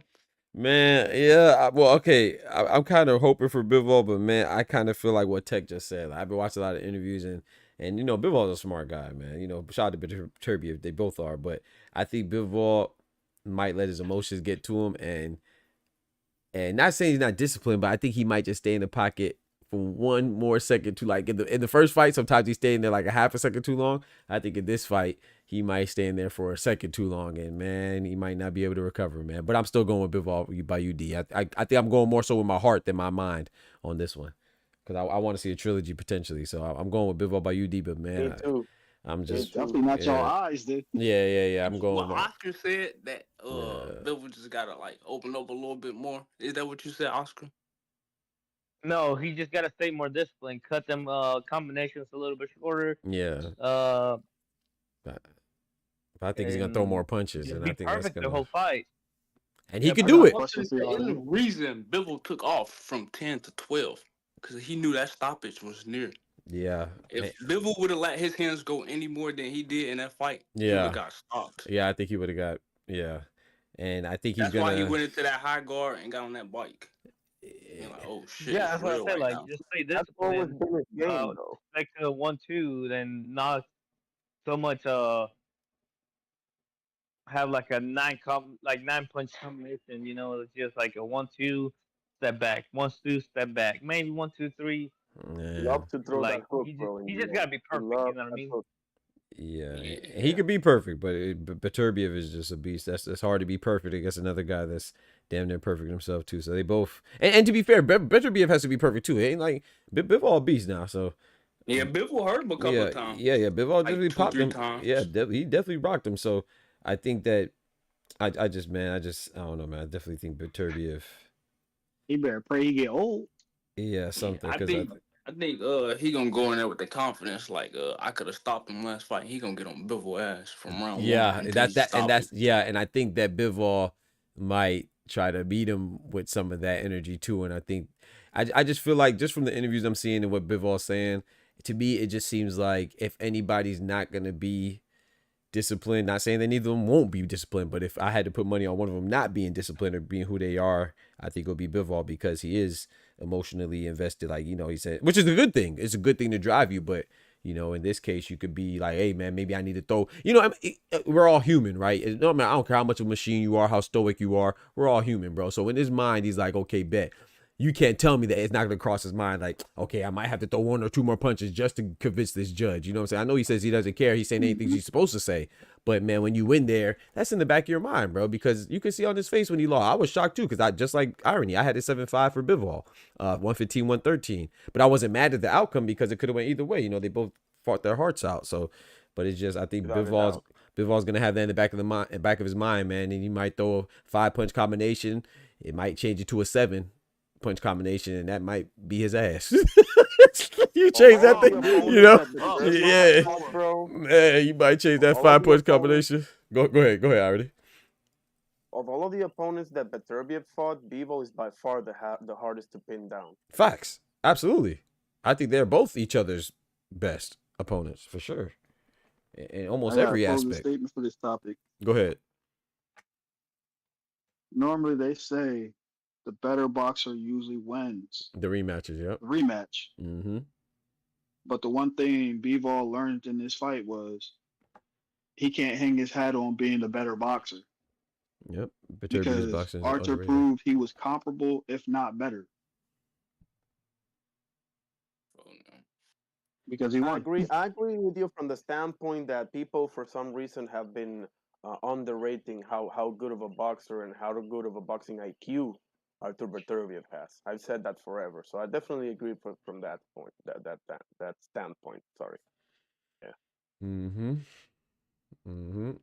Yeah, that's a good conversation, man. That's why it's exciting, man. Massacring everybody, you know. Yeah. It's easy to overlook, I guess. Y'all can hear me? Yeah, we hear you. Yep. I got a call. Okay. I'm good. No, that's a good point, Ty. I like that closing argument. That was a great, man. This Good fight's stuff. great, Good man. stuff This all fight is around. great, bro. This fight is great, bro. I can't wait, man. I think the fact that he didn't get stopped last fight and he lost our points has made him think he can't rely on winning up. Exactly. I think he tries to bang more and gets clear. I agree. I agree. But like I said, I think Bivol could do it. You know, that's why we watch. So go ahead. You go know ahead, what's Tufo. so crazy? Oh. How like the same way how like Bivol feel like not Bivol. The Bivol didn't get stopped. Everybody keep asking Better Beef about that shit. It might just make him really want to come there and knock Bivol ass out. And asking me this shit. Yeah, and I'm glad you said that too.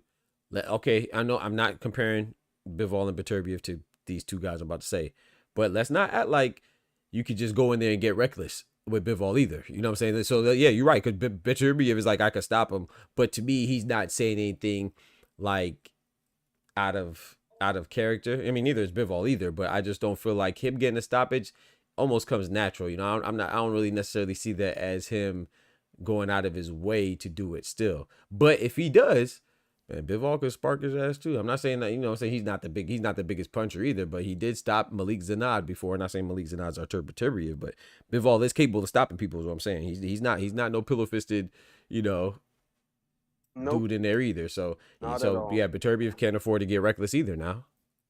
Yeah, shit. When Bivol was sitting down, he was buzzing better be. Right. Oh, so what I was gonna say Kambosos and Teofimo. My bad. Those are the other two fighters I'm gonna bring out. Oh, yeah. Like when Teofimo talking about, I'm gonna knock you out in the first round. Got in there and got put on his ass. You come in there reckless if you want to. Hell yeah. Yeah, you come in there reckless if you want to. So, he told his ass. Yeah. You come in there and hit you with that act right. I'm gonna hit you with that act right. So yeah. So you seen Theo face when he got cracked like that? Like, damn, that shit really happened. Okay. Yeah. He's out there looking like Curtis Stevens against Triple G. Better tighten up. Hey, yo. You better tighten up. Like you've seen a ghost, right? Yeah, facts. Better lock in. So Caballero gonna put on a clinic, book it. Ooh, yeah, I got Caballero as well. Hey, Dubois is there. Co-main. Right? Let's get to the co-main. Who y'all? Oh, go ahead. Yeah, Dubois, go ahead. Parker, right? Curious, yes sir. I got Dubois stoppage. I'll go next. I got Dubois. Yep, I got Triple D. Yep, yes sir. Daniel Dynamite Dubois gonna stop him. I got him stopping. But I'm not counting Parker out. I'm not counting Parker out either. I'm not so. See him outboxing him. Yeah, I think that's a great thing. I can see a path to victory for everybody, no matter who I picked. Honestly, you know what I'm saying? So, go ahead. Honestly, this is probably the toughest one for me to pick. Really? For sure. Yeah, out of all of them, because to me the main event is easy to pick because Bivol my favorite fight. That's the only reason why the main event is an easy pick for me. Right. But this one, bro, this one is the freaking head scratcher because I want them both to fucking win. If I'm honest, I like them both. Sure. Yeah, I think they're both on resurgences on their own right. Mm-hmm. And they're both. I don't know. I like me some Parker a lot, and I love me some Dubois. So yeah, I like Joseph Parker too. Man, I'm gonna say Dubois, bro, by stoppage. Yeah, I'm going with Dubois by stoppage, and the reason why I'm going was that because while I do like Joseph Parker, and I do think, like you say, he's on a career resurgence, and now there's no disrespect to Parker, but I think his resurgence is a little shaky. When you consider who he's made a comeback with. It was Deontay Wilder. That's good on paper. You know what I'm saying? Deontay Wilder, no disrespect to him. I think he's a Hall of Famer, but he's like on a similar decline of like Jose Pedraza. You know, he was a great fighter, but he's not the same. I was more impressed with his victory with Zhang, though. He impressed right. me, so, honestly. But even with Zhang, you know, there's another thing with him, right? Zhang is 42 years old and he gets slow. Right, so that's something that we already know. That's why I'm going with Caballero over Zhang when we get. Oh my bad. Let me wait till we get there. But my point is that Dubois has looked great and had a resurgence against fighters that are formidable. And even though Anthony Joshua may not be at his peak, he's not on as much of a decline as Deontay Wilder. You know what I'm saying? And that's without a doubt. Right. So and then I just think he fought more game opponents, and then not to mention Joseph Parker has been looking good under the tutelage of Andy Lee, excuse me. But Joseph Parker, I don't think he solved his chin problem, and I remember Joe Joyce putting him on his back. And you know what I'm saying? I think if Daniel Dynamite Zhang sat him down twice. Zhang sat him down twice, and he had to overcome adversity. And shout out to him, like you said. I give him all the kudos. Hey, okay now, come on now, Philip Hergovich, Jarrell Big Baby Miller, Jarrell Big Baby Miller, which is not the best, but it's still, I think those are live dogs right now. You know what I'm saying? And I think that with Zhang, yeah, he got dropped twice. He overcame it, but he still got dropped. And I don't think you're gonna overcome if Dubois drops him. Dubois is young. And he's strong and he's fast. I don't think he's gonna, even if he gets up, he ain't gonna get up again. And if he gets up again, he ain't gonna get up again. You know, I think Dubois gonna knock him down every time he gets up. So that's what I'm thinking. But that's why I'm going with Dubois. Yeah. I don't think so. Maybe I'm a little less hard on the Parker one. Oh, go ahead, Ty. I'm sorry. No, finish it. My prediction. Yeah. Finish it. Then we gonna give it to Ty, and then we gonna give it to Oscar. Close it up. Go ahead, Oscar. Sorry. Go ahead, Irony. Finish your thought, and then we're going to give it to Ty. Oh, no, I'm just saying that I think you have a great point. I appreciate the two resurgences, by comparatively speaking. Maybe I'm not so... I'm not saying that you are, but maybe I'm not so hard on the Parker as you are. But yeah. But I kind of agree with what you say, bro. This is the truth. You know? Yeah, I appreciate it. Yeah, that's all I wanted to say. Go ahead, Ty. I'm sorry. I look at these fights case by case. That Wilder win was Mickey for me because of the Wilder he got. Mm-hmm. But as far as Parker, Mm-hmm. Triple D goes, I feel like Parker's going to win 3 of the first 5 rounds, Mm-hmm. and because of the damage he received in the 2 rounds that Daniel won, in the 6th round he's getting knocked the fuck out. Sleep. Night. Sleep. Oh boy. Sleep. Oh boy. Hold on. Let me get your animation, man. He said he's gonna hit him. He's gonna be like, damn. He's going to box win some rounds, but Daniel not coming in there to go overtime. talk to him. KO you. That dude used to give him that rematch and Triple D stop him. Who? Yeah, I think they Yeah, talked do about boy stop Parker? Y'all think you should really give him the rematch? I think Oh, so, Usyk. Yeah, I think Usyk will. He said he would. He wants, He man he his wants word. to be, 2-time undisputed, or 3-time, I guess. exactly. Go ahead, Oscar. Well, yeah, exactly. I think I'm gonna use the same reasoning I did with the AJ fight is who's got the toughest opponent? Dubois. Yeah. Parker only be Wilder and saying to be in this talk right now. Wilder wasn't the same. We didn't know that when he fought him. Yep. But saying we know he's old. We know the only reason he beat Wilder is because he didn't try to set anything up. It was when he was trying to do the spinneroonies. Like the spinneroonies was gonna save him. No, they're doing the guys. Was it the Booker T? Oh my lord. Yeah, bro. Like, That's a fact. That's a fact, man. Yeah. Like I said, like Irony said though, when I pick somebody, I'm not saying the other person ain't got a path to victory. I definitely think Joseph Parker could outbox him, but he asked me who I'm going with. I'm going with Triple D for sure. Yeah, me too. Me too. I like Dubois a little bit better, more. You know, that part. I stated earlier that I love them both, but Yeah. I love me some Dubois, bro. For real. Yeah, I like Parker too, but pause if needed. yeah, that was crazy. I ain't gonna lie. So with the British board, because No, council whatever said that Kid Austin pulled out the fight that he can't fight. That's 100% sure that Shakur getting a new opponent. Is he getting? Oh, I don't know if he's getting a new opponent. They said that they. I don't think so, bro. Yeah, I don't know who's taking that in 4 days. Yeah, maybe Padley, but I don't. Yeah, I don't think that'd be smart. It's 4 days, and then you still got to take in the travel. Because I think it's the Qatar or the Emirates where they have a different flight pattern. Where they got to go around the countries and all that stuff. So it's like a day flight. Yeah, the UAE. I'm not sure if it's UAE or Qatar. I'm not sure. United Arab Emirates. But yeah, I'm like I said, I mean Ishmael Davis, he took 2 fights back to back on short notice, and he got in Big Turk's good graces. So I mean, maybe if Paddy once again is good graces, and I guess it'd be like a guy that Turk looks out for, if that's how you want to kick it. You know what I'm saying? Then yeah, maybe take it on short notice. There is some benefits taking a fight on short notice. Yeah, be like, there you go, exactly. So yeah, I mean, if that's worth it, I'm not gonna say there's no upside to it, but. If you, to me, and no disrespect, and this is why I was mad at Ishmael Davis. Not mad at him, but this is what I do think, and I could be wrong, but it's just like, no, of course it depends on what you're fighting for, but number 2, one, it depends on what you're fighting for, but number 2, most importantly, what I'm saying is that I think sometimes when you're ready to take and willing to take fights on short notice, I think you're handicapping yourself. When you're willing to handicap yourself, I don't know, maybe this is too much of a critique, but it's like, I kind of feel like, how much do you really believe in yourself? Because it's like, I don't know. I feel like you give yourself a fair shake, man. I think that Ishmael Davis could have. I don't know about Boatru, but I think he could have beat Josh Kelly. And then so if you do it a bunch of times, you're absolutely right. But if you do it, I mean, like somebody has to, and I think somebody has to. Yeah, rewarded. They should be rewarded. Yep. But I like so. For example, what I'm saying, if you're Josh Padley, I don't know, man. And if you just beat upset Mark Chamberlain. And I don't know how he feels. I don't know him. I don't pay attention to him that much. But if he does feel like, dang, if he knew that Mark Chamberlain was going to get a title shot and he didn't get a title shot, he's probably like, dang, man, I don't get a title shot. And then now, if they call him up now to get a title shot and it's 4 days notice to fight Shakur, man, fuck that. I'm not taking that shit. Hell no, man. No. But like you said, unless he wants to. Yeah, I'm not taking that shit. Hell no.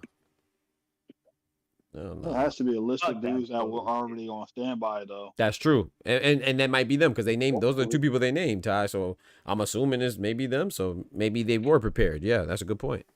Maybe they were the Low two. key, if I was Patty, I would take it because I know Shakur's whole camp was predicated on fighting Austin.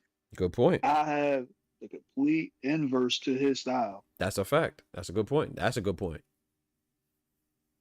That's a great point. He's not preparing. He's not preparing for.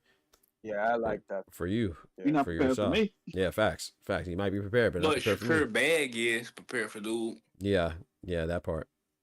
Saying it could be like a Pacquiao Ugas situation. I don't think so. I think both of them names. I don't even remember the name, but I remember looking at them. I'm like, okay, I should do my research before I say this. But like knowing who Shakur is, I don't think he gonna lose to no backup.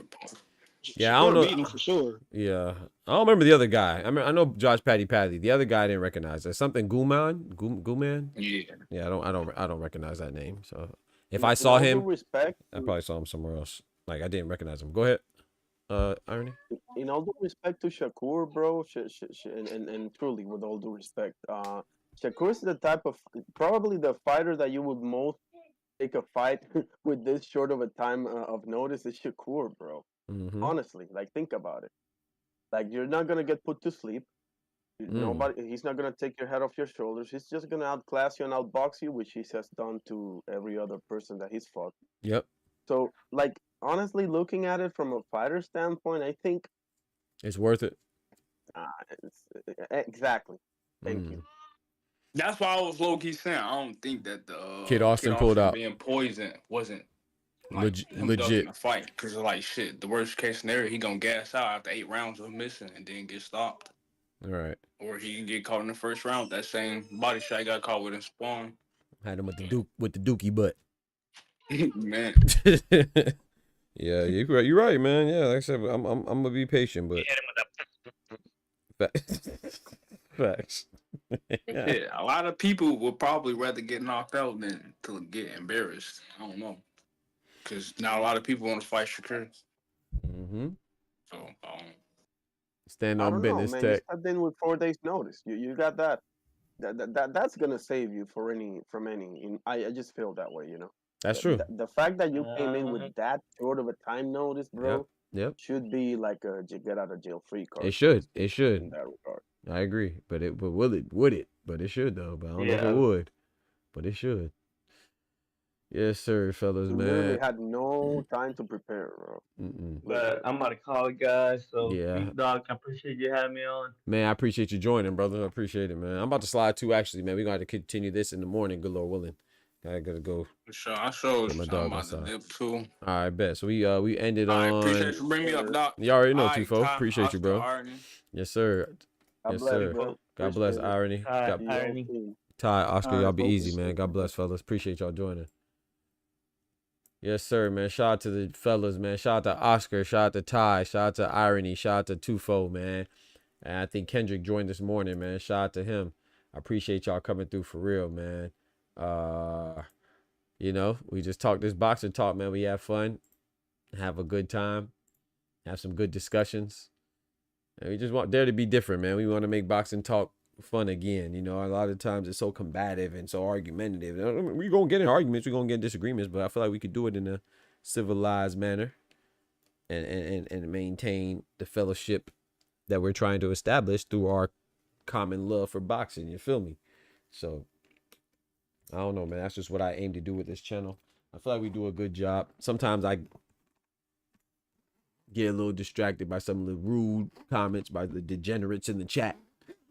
But a lot of times, man, the homies in the chat as well, man, that have great people skills and show that support, man. Keep me going too, man. Keep me centered and grounded. So I appreciate y'all. You feel me? I appreciate y'all appreciating me, man. And yeah, we gonna be back on tomorrow in the morning, good Lord willing. Those of you that are new to the channel, we go live 2 times a day. One for the morning show at 8 a.m. Eastern Standard Time, and another for the late show at 7 p.m. Eastern Standard Time. If we have topics to talk about, you know, I don't want to just get on and I don't have much news to discuss. But also too, I drop videos throughout the day. Please like those and subscribe. Subscribe to the channel, hit that bell, turn on notifications as well, and like all the videos, man. It really helps us keep going and growing. You know, we get the hustle off the muscle, man. So I appreciate all the love that was shown in the super chat. You know what I'm saying? Shout out to my boy Oscar. You know what I'm saying? Shout out to my boy Ty. Shout out to Ty again. Shout out to Oscar again. Shout out to Ty again. Shout out to Oscar again. Shout out to Ty again. You know what I'm saying? They the ones that been turning me up today, man. Today. Oh, we got a new one. Speaking of that, speaking of the love, we got some more graffiti on the chat walls. Shout out to my boy Dub dropping that bread, that cheese, that butter.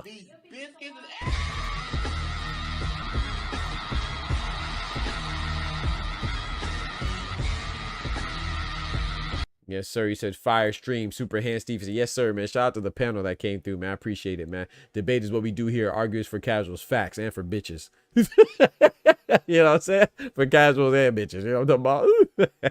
And I don't mean, you know, and the B word, for those of you wondering, is indiscriminate, right? You know what I'm saying? The word bitch is only gender specific when you talk about canines. You know what I'm saying? When coming to humans, there's actually more boy bitches than girl bitches. I promise you that. So that's just a fact. Don't argue with me, argue with your mama. But yeah, man. So shout out to everybody that came through, man. Appreciate the love, man.